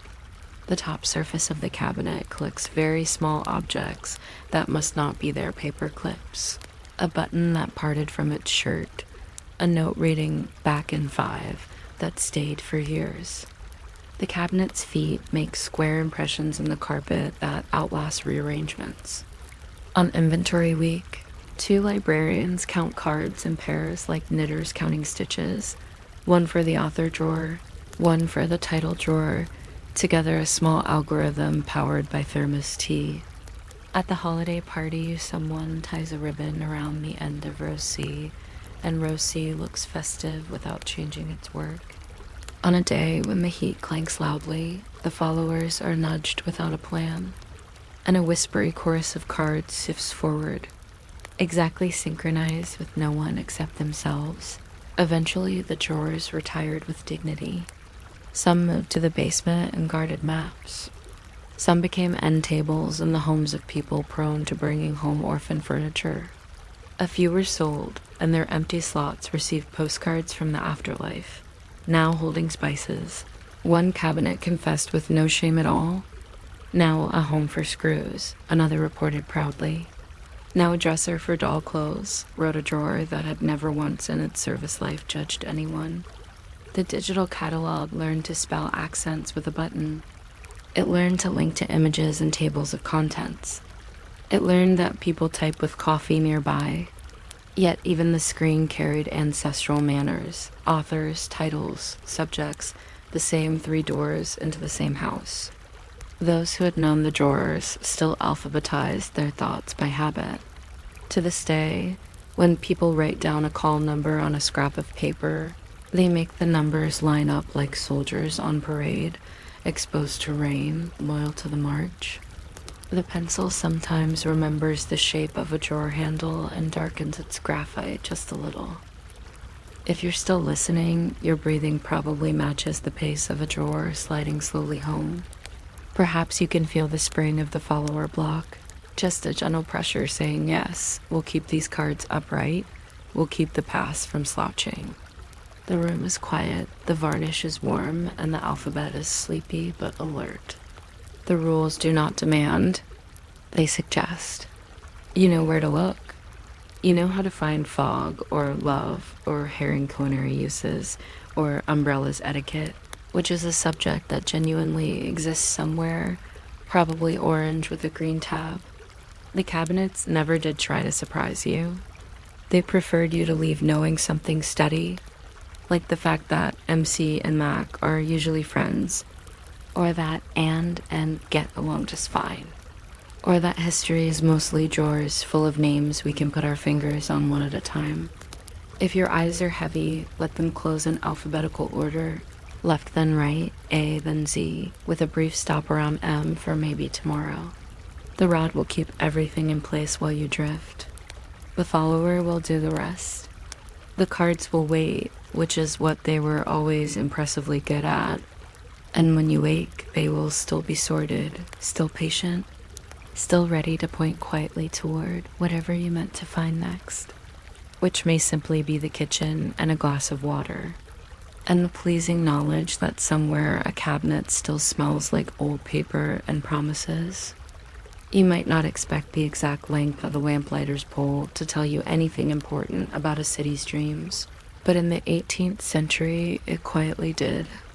A pole longer than a man, capped with a hook and a small flame in a wire cage, reached up to lanterns that resembled glass beehives. It clicked against iron brackets with the same rhythm each evening, like an old metronome set to desk. If you're still awake by the time we get to whale oil versus rapeseed oil, feel free to subscribe or don't. Either way, the lamps will come on because the schedule is older than both of us. The lamplighter's day began when everyone else thought theirs was ending. Sunset times were copied from almanacs into a pocket notebook. In Paris, they used the equation of time because clocks drifted from the sun by a handful of uncooperative minutes. In London, a time ball dropped at 1 p.m. from the top of the Admiralty so that watchmakers could nod, adjust, and go on with their sandwiches. The lamplighter did not need such elegance. He memorized the feeling of 5 o'clock in October by the taste of the air on the bridge. In Berlin, he kept a key to the iron lamp boxes, each one numbered. The numbers painted with a small brush in a style that made every city look as if it had been written by the same person. Pulls, keys, wick trimmers, and a leather pouch for spare chimneys. The kit of a job that prided itself on being spectacularly ordinary. The first evening rounds smelled faintly of tallow and cabbage. Tallow was cheaper and smoked more. Wealthy streets paid for whale oil, or later, colza from fields that looked golden until it rained. A city map of the period reads like an oil catalog. On certain streets, you can tell who complained to the council by the clarity of their lamplight. In Amsterdam, lanterns were sometimes fitted with mirrors to throw the light back toward the canal. It didn't make things brighter so much as it made things feel symmetrical, which citizens appreciated in a town built on careful geometry and soft mud. The ritual was gentle. Raise the pole, lift the little door, present the flame, trim the wick with a satisfying snip, and close the door so that the lamp looked shy again. Every 10th lamp there would be one with glass missing because a cart had taken a corner too bravely. The lamplighter made a note on a scrap that would later vanish into a drawer with 40 identical scraps. That was how maintenance worked. By papery evaporation dot, it is hard to overstate how slowly the evening arrived when a lamplighter led it. From east to west, the city brightened on a human schedule, which is to say it took as long as a person's legs. In small towns, the same man lit every lamp, so the last street grew dark on principle until he reached it, a sort of sunset lag. Children learned the geography of privilege by the order in which shadows retreated. If you waited for a letter on a Thursday near the fish market, you also waited for your lamp. Both depended on routes designed by someone who liked straight lines more than justice. When the wind blew badly, the lamplighter swore into his scarf in words recorded nowhere. The glass chimneys cackled and went dark. The little flames sulked, and nothing in the world helped except doing it again with patience. Even patience had equipment, a pair of snuffers, a rag for soot, a tiny can of oil with a cork stopper that never sealed quite right, and a ladder that knew every bruise on his shoulder. He wore a cap with a glossy brim that shone in the lamp's own light like a seal on a letter. Pay was modest but regular, which made lamplighters beloved by landlords and ignored by poets. One city paid a bonus if he extinguished exactly at dawn to save fuel. Imagine being applauded for impeccable timing while the birds take credit for the morning. Micro detail for the curious, the wicks were plated cotton, often square, because square wicks burn better at the corners. A round wick yields a round flame. A square wick yields a square stubbornness that holds the light, even when the air mutters. There were rules against smoking during the rounds, not because anyone worried about safety evidence suggests they did not, but because a man with a pipe looks like a man on leisure, and public light was supposed to be obtained with solemn industry. Not pleasant embers. ***. The lamplighter knew the city from above eye level. He knew which shutters stuck in wet weather and which attic windows contained a violin that would falter and then find itself between the third and fourth lamps of Rue des Trois Frères. He moved in a way that taught dogs to trust him. Dogs find peace in predictability, so do cities. His footsteps carried a minor census, couples arguing softly about bread, boots drying by stoves, the damp, contented hiss of laundry. At water pumps, he would sometimes pause and listen for the lift and drop of the handle, a rhythm that had its own politics. In neighborhoods with long queues, the pump sounded like a metronome set by a strict teacher. The lamplighter's watch, if he had one, was often wrong. The lamps were always right by a simpler logic. When they were lit, it was evening. This produced a pleasing certainty. Shopkeepers could set their folding tables by lamp number instead of clock time. "We close at lamp 421, someone might say, and both parties would nod. You could be late and still be correct. On snow days, he carried sand to toss on the rung of his ladder. On fog days, he lit by scent and muscle memory, trusting that a flame existed wherever a cold draft hurt his knuckles. In Vienna, a regulation required lamps to be cleaned each Tuesday unless a holiday intervened, in which case nobody remembered which day it was. The lamplighter did, because soot accumulates on a non-negotiable calendar. In Edinburgh, people wrote letters to the council apologizing for breaking a lamp with a careless umbrella. If the umbrella survived, it was considered a win for engineering. In some Italian towns, the job accompanied a song, which helped children know where he was in the street-linked story of light. The verses named vegetables, saints, and shoe sizes. Nobody knows why, and no scholarship has been exhausted trying to find out. Gas arrived the way new habits do, first as a curiosity, that is the only thing anyone could imagine. A brick gasworks on the edge of town exhaled a chemistry set. The lamps grew fatter in the middle, with brass cocks that turned with a dignified squeak. The lamplighter became a gasman, his flame still necessary to persuade the city to sparkle each night. He wore a satchel holding a tiny pilot light that he guarded with his hand. If the wind extinguished it, he lit it from a match whose head smelled like a school laboratory. Now his pole ended in a contraption that looked like an obedient spider, a fork for the cock, a beak for the little door, a flame like a bright exclamation. Turning the gas too fast caused a low complaint in the lamp, as if the city objected to enthusiasm. He learned to turn it like a volume knob toward a favorite song. With gas came timing sheets printed by the Department of Municipal Glow. Sunset plus a number of minutes, sunrise minus a number of minutes.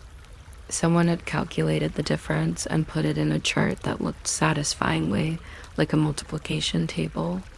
Turn on, plus 20. Turn off, minus 30. Bureaucracy gained an odor and a light curve. My girl hugged for those keeping score. Some places hired men just to watch the pressure, strolling with notebooks, noting that Section B was strong, and Section D had the sulks. The lamplighter met them, nodded, and pretended to understand pressure. which at night meant the difference between a golden hush and a blue flicker that made faces look like women's. Complaints arrived in ink tones from furious to polite. "Sir, the lamp opposite my window hums like a resigned bee." "Sir, the lamp outside no. 19 has fallen in love with the moths and refuses to work for married people." He fixed what could be fixed, a speck of dust in a jet, a twisted mantle, glass that wore the history of small collisions. He replaced mantles with the delicacy generally reserved for pastry. Burners came in sizes. He could tell a no 3 from a no 2 at 6 paces the way a baker knows his own loaves. He was not a scientist. He was a steward of evenings. Nights themselves had a pattern and were generous about sharing it. The lamplighter learned the parade of noises in order, the last cart clattering on spokes that could be counted, a watchman's rattle that seemed theatrical even then, a cat's opera, a window closing like the end of a sentence. Somewhere, always, someone attempted to sell him a slightly stolen loaf. He declined with a diplomacy earned from long practice at turning strangers into regulars. The lamps hosted a remarkable number of conversations about nothing. A lamp is an excellent supervisor of gossip. Under a fresh chimney, a tailor could explain the shape of a hem for a full quarter hour without finishing a single verb. A lamplighter stood quietly, adjusted a screw, and let the grammar hang like a coat. He also witnessed the republic of small searches, a dropped coin, a button like a tiny moon, a missing glove last seen attached to certainty. He lit the search, which conferred a civic dignity upon it. People thanked him as if he had invented visibility that very minute. He had a book of tickets for broken lamps, which he tore with a small flourish. These were passed to a foreman known only as Mr. Candelas, even when his name was definitely George. The lamplighter's lunch, though it was never at lunchtime, was bread, an onion, and something salty that could exist politely in a pocket. Food eaten standing up in lamplight becomes a second kind of fuel. Put trivially, the city glowed on calories and hydrocarbons, plus a pinch of superstition. A superstition: if a lamp failed 3 nights in a row, the 4th required an apology from either the lamplighter or the lamp. Whichever one cared more about tradition. Toward midnight, the lamps became landmarks for people searching for letters of themselves they had forgotten to mail. A man under No 77 attempted a proposal and instead explained the history of his boots. 2 women exchanged oranges and municipal news about the fountain. A musician tested each note against each lamp and discovered that gaslight prefers. The lamplighter did nothing about any of this. His job was to keep the stage manager invisible and the stage inevitable. In some places, he carried a small notebook of weather metaphors to explain delays.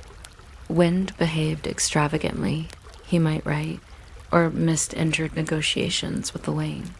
Small humor was a tool, like pliers, kept meant for emergencies of tone.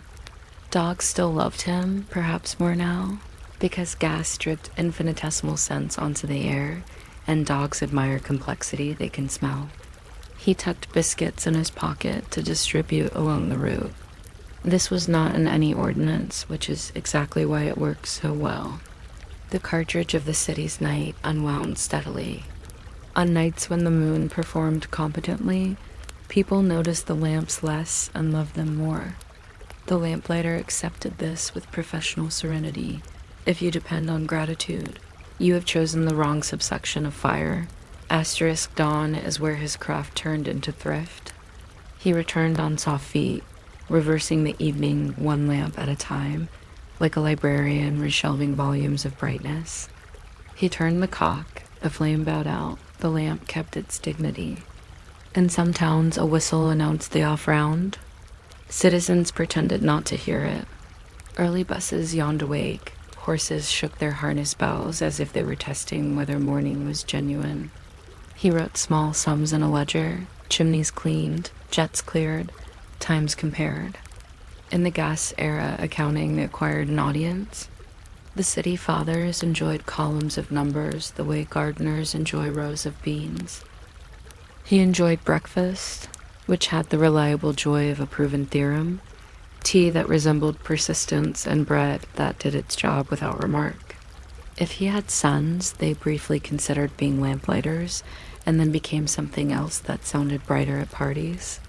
If he had daughters, they rolled their eyes fondly at how their father smelled faintly of antique moonlight. Somewhere in the gasworks, a man in a hat decided to experiment with pressure again. The lamplighter underlined tomorrow's route and wished him gentle luck. He could feel the future in the solace of his boots. There were rumors of electricity, which seemed both too sharp and too clean, as if someone wanted to wash the night in bleach. Electric light had opinions about shadows. Gaslight had anecdotes. The lamplighter, who loved both anecdotes and shadows, made no public comment. He surveyed his lamps and saw that they were unremarkable, which is the professional standard. The electric age arrived in the stubborn way mornings do, one intersection, then another, then a street that had recently been confident in its gas. Arc lamps made their own weather. They buzzed like unconvincing insects and cast a light that made faces theatrical, as though everyone unconsulted had joined an opera. Where gas had asked for a person with a pole, electric demanded a person with a glove and a switch. Whole departments were reorganized around this new verb. Our lamplighter adjusted again, first a little, then completely. Some cities kept him as an extinguisher of the old and an inspector of the new. He learned to look for a broken filament instead of a city chimney. Seeing the city so clearly felt almost improper, the way seeing someone's handwriting too closely can feel. It is an odd truth of urban comfort. A little blur is kind. Electric light punished blur. Shopkeepers responded by washing their windows. Statistically more often, people reported a new variety of headache that sounded impressive. Still, the night complied with the switch. It went on faster than a story can begin, off faster than a yawn can finish. The lamplighter took a small pension, or a smaller one, and walked in the evenings because walking is what you do when your work has been absorbed by a wall. Occasionally, he would turn a corner and see one stubborn gas lamp flaming on a museum street like a sentence left in an old spelling. He would stop and inspect it without touching, the way retired bakers look at crust without buying bread. It was not nostalgia so much as continuity, a recognition that the city still required a certain number of gentle, repeating tasks to feel like itself. In a few places, the job has not vanished. In Prague, you can still see a man in a dark coat moving with a ritual that outlived its rationale. In London, on certain winter nights, a modern lamplighter switches on gas lamps built more recently than you might guess. Tourists smile in the national language of cameras. In small museums, a single lamp sits behind glass and explains nothing. It does not need to. Its brass cock gleams if someone wipes it. Its glass shows the thumbprint of a glazier who stopped thinking briefly about tea. The pole leans nearby like a retired sentence. Schools sometimes invite an expert to lecture on the history of urban illumination. He arrives with slides and speaks about nebular policy and whale oil tariffs. Everyone learns at least one new word, spermaceti, which sounds like a ship and is, in fact, several candles. The students take notes, then fall slightly in love with the idea that for 2 centuries a city's bedtime routine was a man walking. A modern analogy, soft at the edges, it is a little like how your devices run updates while you sleep, except it involves boots, a key, and weather. The city updated nightly by hand. At home, the retired lamplighter's hands keep finding chores with handles. He still untangles knots faster than most. He keeps his old pocket notebook, though he writes grocery lists in it now. Onions, soap, tea, polish. If he sees a flicker in a lamp, any lamp, he cannot help it. His fingers make a small correcting gesture in the air.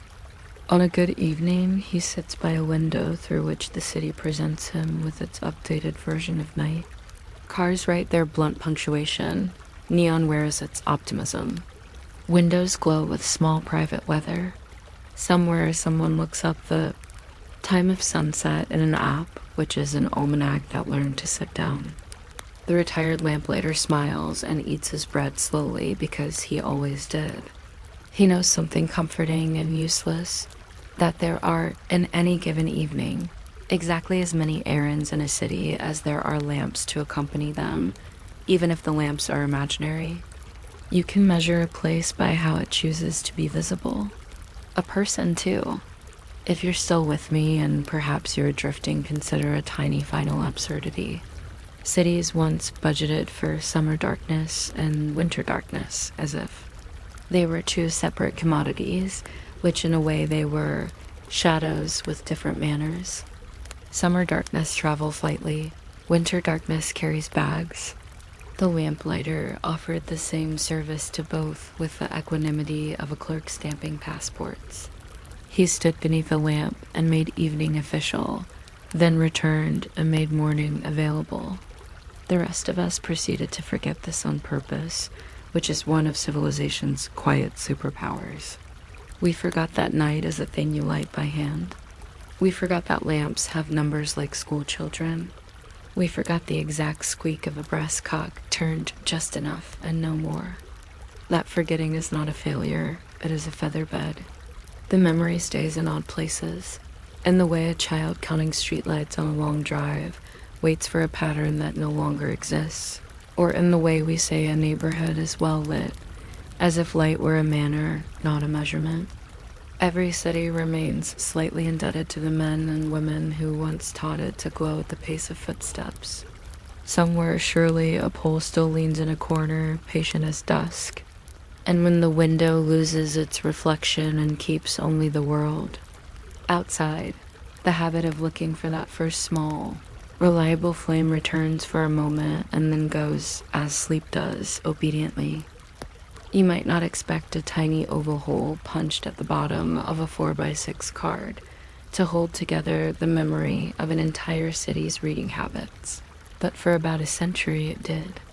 The hole let a brass rod slip through a drawer and keep the cards from leaping out in a moment of enthusiasm, which cards rarely had, but precautions look nice.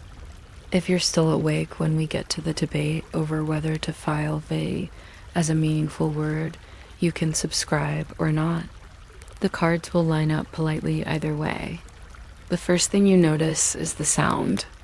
Not the hush of the reading room, that's the sound of people pretending to be paper, but the soft sift of 3 fingers combing a sack of cards. Librarians called it thumbing, which is accurate, though the index finger and middle finger do almost all the gossip. Each card carries 3 lines of tidy authority: author, title, subject, with mysterious numbers, Dewey decimals like 636.8 for cats and 398.2 for folklore, which is a pairing someone should have explained to the cats. A penciled tick sits in a corner, shy as a sparrow. Cards grew out of slips, and slips grew out of ledgers, and ledgers grew out of the fear that books, if left to themselves, would behave like goats. So we slid each book into a paper twin and taught the twin to stand in ranks. The drawers themselves have personalities that carpenters pretend not to notice. Oak drawers are sensible and slightly proud. Maple drawers are dear friends who tell you when your sleeve is trailing in the ink. Each wears a brass label holder and a brass pull shape to accept 3 fingers in a mood. At the back of every drawer, a wooden follower block rides a steel rod and nudges the cards forward like a patient iceberg. Some libraries added a felt pad so the follower wouldn't whisper against the wood. Silence has standards, apparently. The front cards contain guides' alphabet letters printed on stiff tabs that peep over the edge like monocles. Nobody agrees where to put MC. The guides for ST do their best, but the saints keep arriving. When a new book enters the building, a small ceremony unfolds that resembles logic trying on a sweater. The librarian prints or types 3 identical cards author, title, subject, and sometimes a fourth, like geography practical umbrellas, which seems too specific until the day it isn't. The typewriter ribbon leaves a velvety impression, and if you press the letters, you can feel the argument for permanence. A cataloger writes the call number twice, as if numbers are more convincing when they echo. The ritual of filing is slow enough to teach patience to furniture. A newly typed card rests on the counter, edges squared to the building. The librarian stands before the chest of drawers like a person about to consult a polite oracle. She pulls a drawer halfway because all the way is asking for gravity to get involved. The existing cards lean like a small field of barley. She finds the neighborhood between cabbage history and cabbage poetry, pausing just long enough to imagine the poet who insisted, then slides the new card into the thin, papery street where it belongs.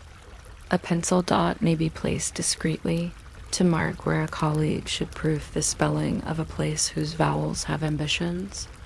You would think nothing else could happen, but then the drawer receives a narrow brass rod through its bottom and the cards behave, nudged into a gentle march by the follower block.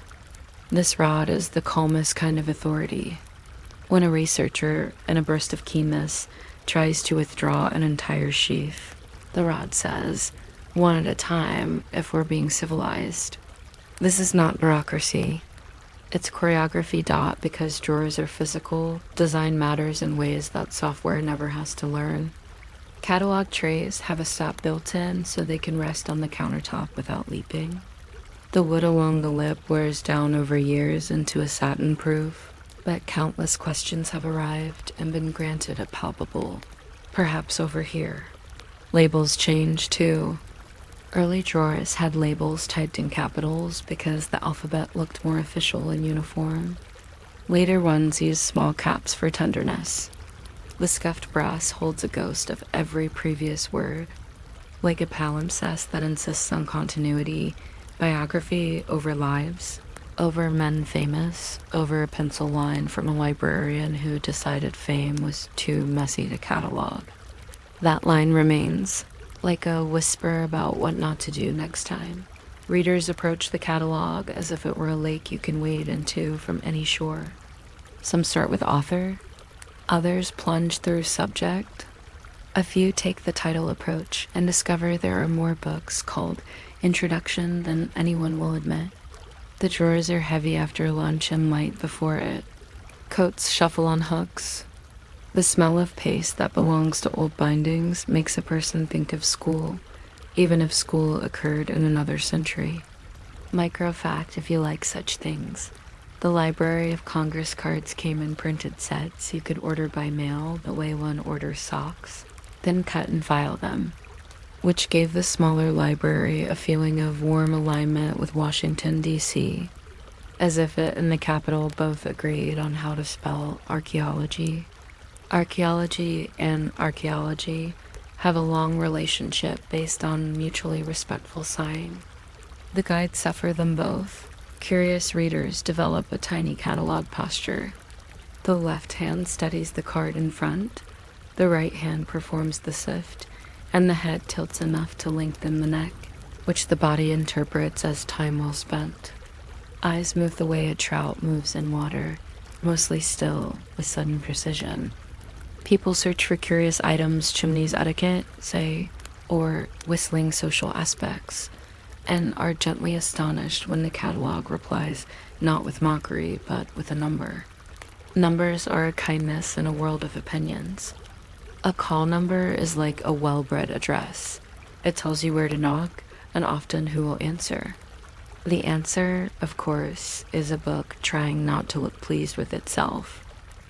Ometime's cards become small diaries in pencil. Missing March 14th, 72, someone writes. Below it, found behind radiator, which is where many philosophical problems reside. Librarians add blue check marks for titles verified against authoritative lists. If you dart your finger across the tops of cards, you can feel brief gusts of information like walking past conversations. beekeeping Victorian, soap manufacture handbooks, cats behavior urban. The catalog is the city's brain wearing wooden furniture. The subject headings speak their own dialect. It is a grammar of hyphens. Sewing history 18th century patterns behaves like a stilt walker in a parade. Who wants you to admire the height and then remember the shoes? Why so many hyphens? Because concepts like stacking and hyphens stack more politely than the people who love them. A novice learns how to translate a curiosity into this dialect. You want, why do people name boats? But the catalog replies, ships' names, and you accept because the cards have been here longer than you. There are cross-references, too. Those Jenner's little cards that say, see also, which is library for this conversation has friends. The smartest librarians plant those cards like stepping stones. If you follow all the see also trails, you end up knowing something about everything and a great deal about indexical courtesy. The typewriters used for cards were often handsome clerks, Remingtons, Royals, Olympias wearing library gray. Their keys had a neighborly clatter. A ribbon could last 3 months if treated gently and turned occasionally with a fingernail.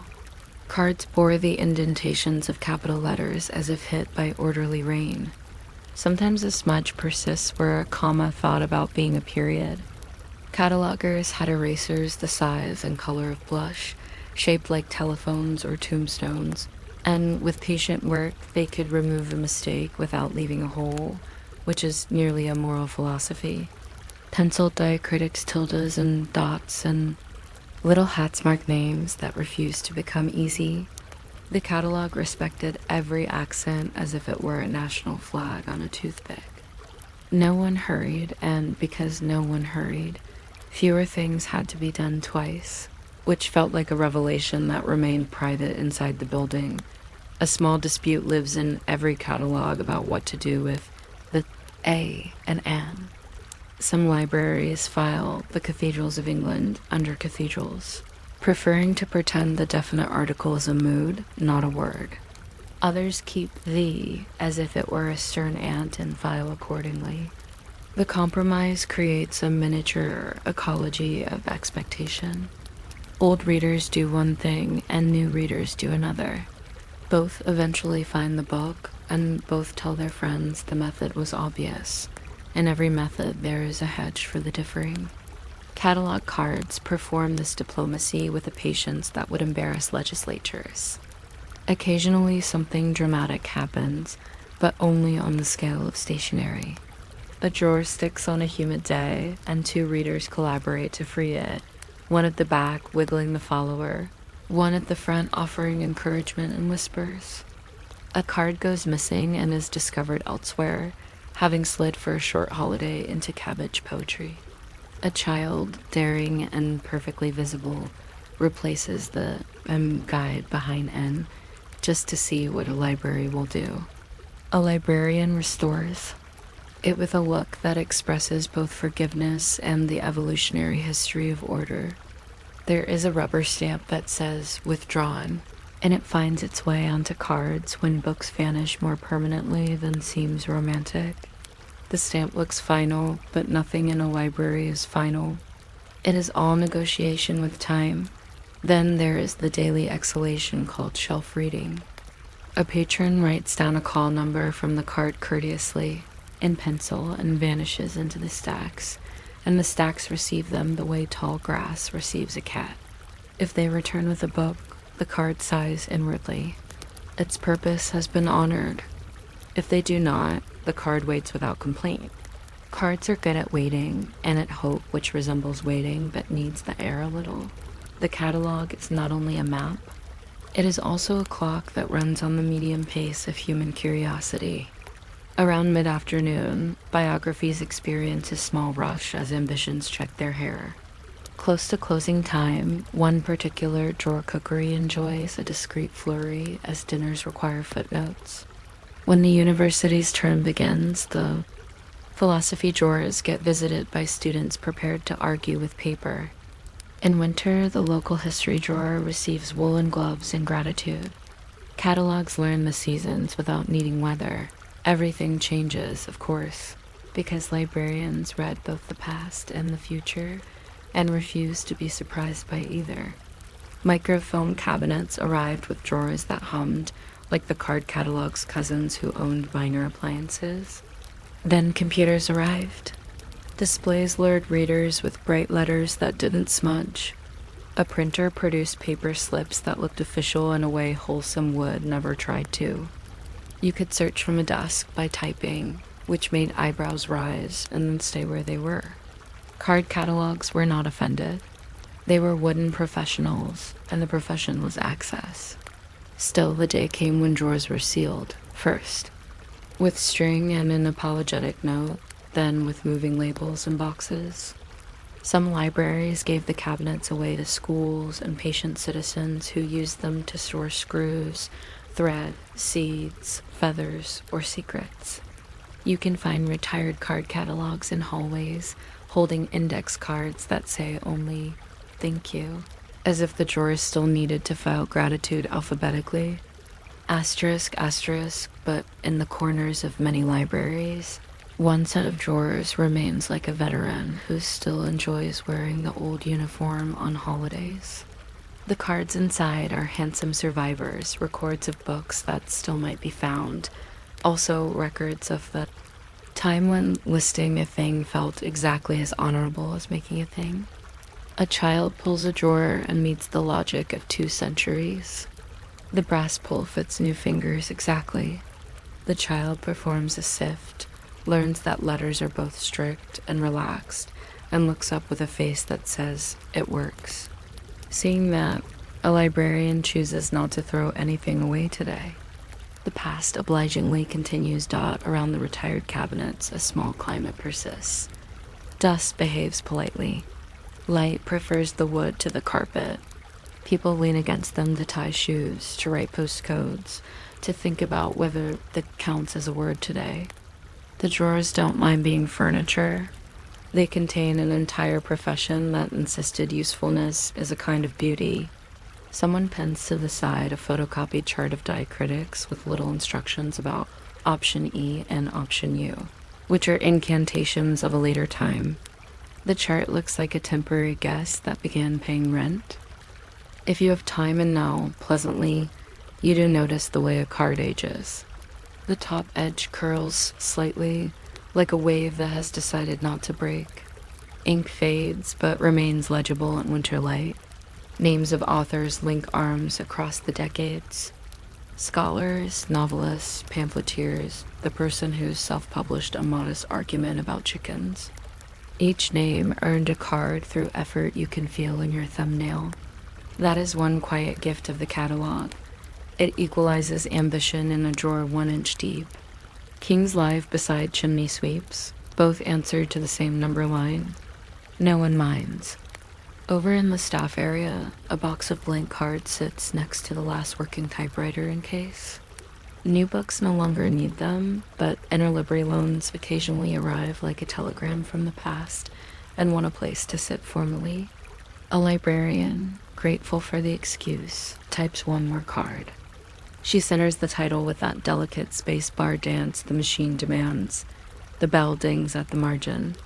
She folds the edge down with a nail so it won't fray. The card smells like cellulose and the aftertaste of certainty. She files it in. The old drawers, not because the computer fails, but because the building deserves layers. The building, after all, is a humming creature. Upstairs, a scanner purrs. Downstairs, a child asks for books about maps and is told, "You are already standing inside one." Somewhere, a volunteer sharpens pencils into yellow spears and places them in a jar with the erasers up, so the room looks like it is gently on fire with little fixable flames. A custodian oils the casters of a book truck that will never see a hill. The clock pretends to be rounder than time. A draft travels the corridor to see what you're doing, then decides you are doing fine without it. All of it together is the background hum of a catalog at work, a roster of small responsibilities repeated. Evenings are kind to wood. When the lights click to night mode and the circulation desk breathes out, the drawers rest the way tools do, confident they will be picked up again by hands that know where they are worn. The last reader loses the difference between the smell of old paper and the smell of warm dust and decides not to choose. The doors close without meaning it. The cat that no one admits to feeds itself on attention. A half-written sign in neat capitals says, "Please return book trucks to," and does not finish because the sign was enough. In that calm, you can almost hear the cards recalibrating themselves by starlight, which is OON Dewey, or maybe 520, depending on whether you think the sky is general knowledge or an applied art. If you're still awake and perhaps your mind is gently alphabetizing your day, consider the single most boring, most miraculous fact of the catalog. For decades, millions of times a day, a person asked a drawer a question and the drawer said, factually, walk to this exact shelf, second bay, eye level, left of the atlas with the dented corner, and the thing you want will be waiting to be wanted. And then, more often than not, the thing was there. That level of steady correctness is almost invisible because it is so soft. It asks nothing from you except the courtesy of sliding the drawer back in when you are finished, which is an excellent bedtime metaphor. Push gently until the wood meets the wood, and the small sound it makes is a closing parenthesis that the day was happy to open. You might not expect a stick of painted wood with a bit of clay in its belly to have negotiated international treaties, soothed exam rooms, and left a fossil record of shavings in desk drawers across 4 centuries. But the ordinary pencil has been quietly busy. It arrives at the edge of your hand the way a small boat noses a pier, gently, with purpose, and slightly smudged. If you're still awake by the time I get to the controversy over whether HB is truly neutral or merely polite, you're welcome to subscribe or simply set the pencil down parallel to the bedsheet and let the letters fall asleep on their own. The earliest pencils weren't exactly pencils, which is a comforting thought for anyone who feels not exactly finished. In the 16th century, a storm uprooted trees in Borrowdale, England, and exposed an unusually pure vein of graphite, which the locals at first believed was a kind of stubborn lead. Shepherds found it ideal for marking sheep, who were otherwise notable for their opinions about fences. Once people noticed the marks did not wash away in the rain, commerce respired. Graphite was sawed into sticks, wrapped in string or sheathed in wood, and sold in dignified bundles that promised certainty to wool and to sums. Government guards eventually watched the Borrowdale mines the way librarians watch pens. Meanwhile, a man on the continent made a living carving tiny, square trenches in cedar and gluing graphite into them like a secret. If you pause here and listen, you can hear a pencil sound before it is even made, a dry whisper that suggests both thought and weather. The modern pencil took its familiar form in the 18th century, when a discovery in France turned shortage into recipe. Nicolas Jacques Conté, confronted with the British monopoly on pure graphite, mixed ground graphite with clay, formed it into sticks, and fired it in a kiln. By adjusting the ratio of graphite to clay, he could tune the darkness and hardness of the mark the way you might adjust a lamp. This is how we get the comforting ladder of grades. 9H, very hard, pale, and well-behaved. Down through HB, democratic. Past the soft B grades to 9B, a dramatic cousin who loves art school and smudges like a memory. Countries disagree about numbers Americans call an HBA number 2, as if the ranking had been decided in gym class, but the conversation stays friendly because the pencils themselves do. A barrel of cedar became the accepted home, partly because cedar insists on smelling like a drawer full of new promises, and partly because it sharpens into a ribbon that behaves in the civilized manner of a curl. A good pencil is hexagonal, not because geometry demanded it, but because hexagons keep pencils from rolling away and joining the under-furniture nation. Round pencils exist too, and they accept the consequences. Pencil factories practice a soothing choreography in which wood is cut into slats. Grooves are milled, leads, properly called cores, are laid like sleepy rail lines, and a second slat is glued on top, making a sandwich designed to improve your handwriting. This sandwich is called a book, which is an affectionate coincidence. The book is pressed, dried, and planed until 12 shy pencils are discovered where before there had been only wood. Each pencil is then painted yellow was popularized by late 19th century dealers who wanted to boast that their graphite came from faraway Asian mines, yellow being somehow the color of travel and stamped in gold with information your hand will ignore but your heart will appreciate. The maker's name. The grade, sometimes a slogan such as "Right On." There is a ferrule, that little crimped metal cuff, which sounds like a tiny knight and behaves like one, gripping an eraser whose texture is confident but not arrogant. When the machine presses the ferrule on with 9 quiet bites, the pencil becomes a complete thought you can hold. People have theories about erasers, and those theories have manners. The pink eraser on the end of a school pencil is an American habit, like measuring flour by cups, while many European pencils arrive elegantly unerasered, the makers believing that mistakes deserve their own tools. Gum erasers crumble like forgiving biscuits. Kneaded erasers behave like dough and remove marks by persuasion. The famous tan rectangle with beveled corners smells faintly of math class and responds well to a steady hand. There was a time when erasers were made from bread rolled into optimism. The chemistry story vulcanized rubber, sulfur, and patience sits behind the scenes like a teacher grading kindly. The eraser dust that gathers at the corner of the page is a domestic weather system, and if you sweep it away with the side of your hand, you leave a faint pink sunrise that tells any future reader exactly. When you are careful, sharpening is the pencil's ritual of renewal, and every person is a small church with their own liturgy. Some prefer the pocket knife, which is judgmental but fair. The blade shaves wood into ribbons, reveals the graphite, and leaves the end shaped like a soft serve cone.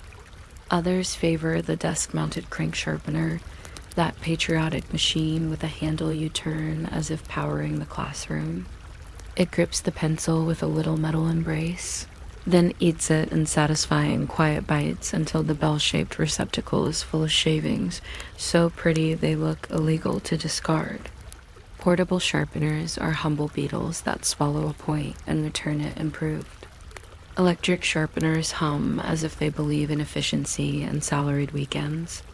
Whichever method you choose, the first line after sharpening is always fractionally darker, as if the pencil is pleased to be alive again and wants to show the page its haircut. We tell pencils what to do, but pencils have opinions. An HB asks for a reasonable paper and gives you a democratic gray. A 2B yields a broad, velveteen line that seems to accept your doubts as part of the composition. Architects like hard grades for firm lines. Poets pretend not to care and then reach for whatever is nearest, which turns out to be a step sharpened 6 times and wrapped in tape like an ankle. Examinations love number 2 pencils because Scantron machines prefer marks that are legible to robots.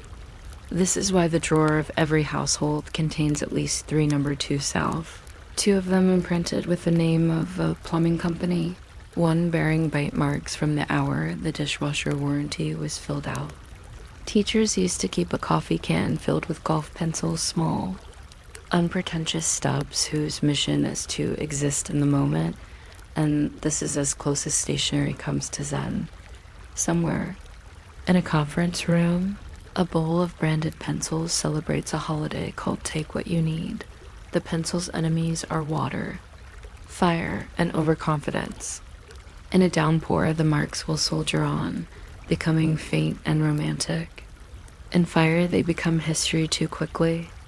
Overconfidence breaks the point, which is the pencil's elegant way of asking you to try again.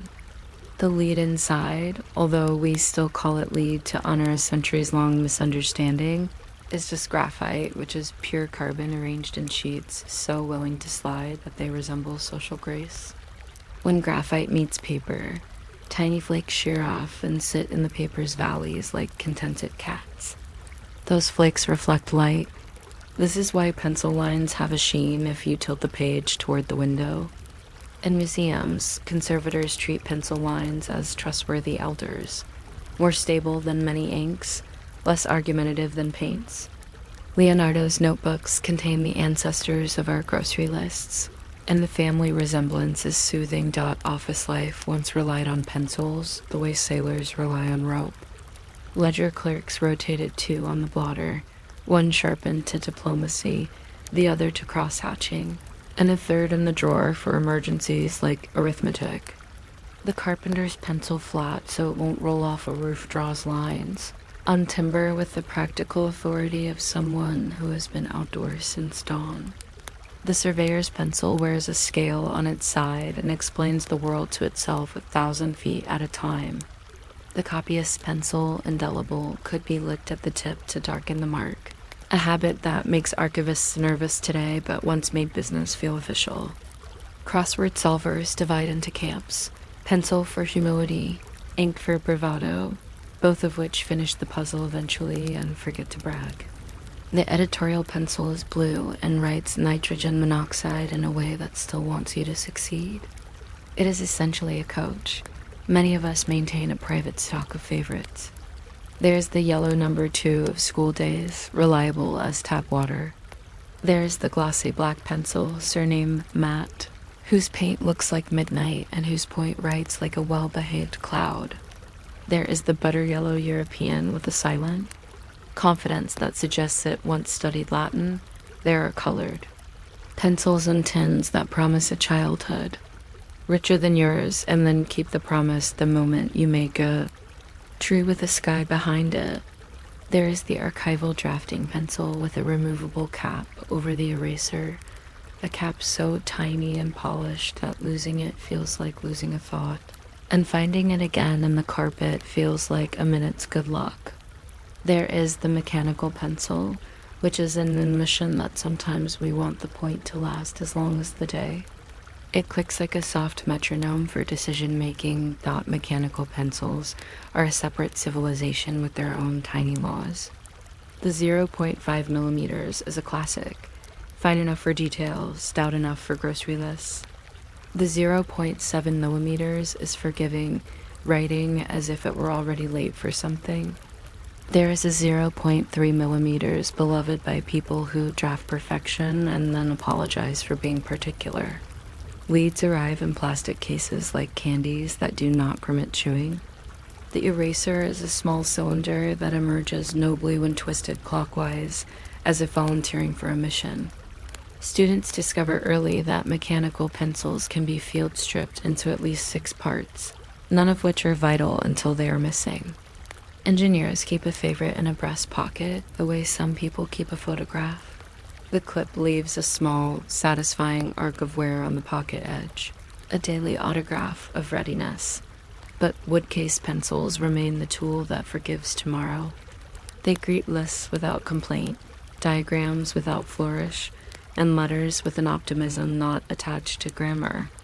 There's the posture they invite: elbow off the table, wrist easy, hand faintly smudged after a paragraph, which is the visible proof that ideas left the head for a walk. If you erase too much, the paper scuffs and shows a lighter patch where you insisted on changing your mind. That small bruise is a historical document.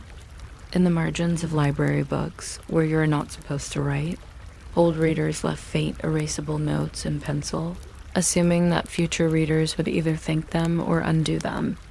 Many librarians have quietly forgiven those notes because the pencil's promise was temporary, and because the sentence, see also pp. 84 to 85, is a kind of hospitality. Asterisk. Manufacturers still argue tenderly about cedar. California incense cedar is ideal, but a responsible factory will use cedar from managed forests or a substitute. Basswood, gelaton, whatever behaves when sharpened. Paints are now water-based, quietly proud of their safety. The ferrule crimp pattern is a signature. Some makers use 3 rings, others 4, and there is at least one that has decided perfection is 5. Erasers can be vinyl, dust-free, or architect's white, which looks like snow that has studied. The gold foil stamping on the barrel will wear away exactly where your thumb rests, and after months, the name of the manufacturer fades not because it was shy, but because you were busy. By then, the pencil is half its original size and has become endearing. Stubs are the domesticated animals of stationery. There are extenders to help you finish them, small metal sleeves that give a stub a second childhood. Pencil lore has little holidays. Henry David Thoreau's family made some of the finest cores in America and then quietly switched to writing. John Steinbeck started each day with a platoon of sharpened pencils and used as many as 60 before the Sun admitted it had done enough. Vladimir Nabokov drafted on index cards in pencil as if he were building a monarch's migration by hand. Agatha Christie thought in molecule-sized graphite while sitting in the bath. Exams that once dictated number 2 now tolerate number 2.5 with a shrug. The census form that insisted on pencil did so because pencil is permanent, enough to endure filing, but forgiving enough to survive a change of heart. Somewhere in a museum drawer, a 19th century. Pencil with a gold sheath naps beside a greeting. Card that said, to my clerk on his promotion, a grieving. That has sensibly retired children meet pencils as if meeting first tools. The oversized kindergarten pencil is thick to welcome small fists just learning diplomacy. The line it makes is enthusiastic and not yet persuaded by margins. Teachers demonstrate how to hold the barrel with a tripod grit, which sounds like something you'd use to photograph a sunset, but is actually a cooperative posture for fingers. Soon mathematics arrives with graph paper that looks like a neighborhood waiting for addresses. A pencil obeys the grid the way a respectful guest obeys a tablecloth. History essays acquire dates, arrows, and little stars, along with the graphite sheen that tells a reader this page is both finished and still thinking. Later, in college, you discover the curious bravery of annotating a book lightly in pencil, promising yourself you may erase your opinions after graduation, though of course you never do. A pencil participates in the social life of places. On clipboards at polling stations, pencils make small, square decisions. In hardware stores, golf pencils live by the lumber racks with blunt points that refuse to split the grain. Near the telephone in older houses, a pencil hangs on a string, which is an entire novel about not wandering away. In museums, a guard hands you a pencil to fill out a comment card, trusting that the pencil will not puncture a priceless canvas the way an excitable ballpoint might. At wedding guest books, a pencil writes congratulations that are legible even through happy hands. Airplane seat backs once held tiny pencils for crosswords, and those pencils enjoyed the sight of clouds at eye level and pretended to be nonchalant. The quiet drama of a pencil's life is its visible end. With each sharpening, the painted barrel loses real estate and gains intimacy. The ferrule approaches like a sunset on a very short horizon. You measure remaining potential in finger widths. A good day is when the point lasts exactly as long as the thought. A great day is when the eraser is gone, but the page did not need it. In a drawer somewhere is a pencil bitten nearly in two by a person who was considering taxes. Dentistry can reconstruct the decision. There are also perfect pencils that were kept for nice paper and never used, which is a kind of sadness pencils do not endorse. They prefer the ordinary paper that flutters when you sigh. We can pretend, for a moment, to be very serious and ask why pencils outlive their rivals. Quills were romantic but fussy. Steel nibs were eloquent but moody. Fountain pens had a golden century and now enjoy a cordial retirement. Ballpoints conquered the world and then smiled through their own occasional blot. The pencil, meanwhile, simply continued marking, revising, drawing, measuring. It does not leak on planes. It works upside down in zero gravity, on the back of an envelope, on wood, on a paper bag that has already performed duty as lunch. When you drop it, it rolls only a little and then waits to be fetched. It speaks every language because numbers are the same in graphite dot. The pencil also knows how to be a citizen of your pocket. It leaves a gray constellation inside the lining, a pencil sky that never appears in laundry ads. If you forget it in the wash, it emerges paler and ready. If you lend it, it comes back shorter, thankful. If a stranger borrows your pencil and does not return it, you feel a small ache followed by the larger realization that pencils are the species designed to be handed away. We have built an entire etiquette around them. You do not hand a person a dull pencil unless you are declaring low expectations. You do not accept one without promising silently to make good use of at least half an inch. When you find a pencil on a sidewalk, you test the point on your palm, a ritual older than seat belts. Perhaps the loveliest thing a pencil does is keep secrets poorly. Turn a page sideways and you can read erased lines faintly, like footprints after a polite snowfall. This is not betrayal. It is remembrance. The pencil believes that what you thought 5 minutes ago may yet be of interest to the person you are becoming. It keeps a dim record for you to smile at, or to sigh, or to laugh because the grocery list once included celery, olives, philosophy, and you bought 2 of the 3. A notebook filled in pencil becomes soft at the edges and smells reassuringly of effort. The cover rounds. The spine remembers backpacks and tables and windowsills. When you finish such a notebook, the pencil hopes you will begin another. Not because paper is hungry, but because you are. Night arrives. The desk is tidied with the slow thoroughness of a person postponing sleep by being gentle to objects. The pencil is laid on top of the notebook, diagonally, a classic arrangement that obeys no rule except pleasing the eye. The eraser end faces east, perhaps because you are an optimist.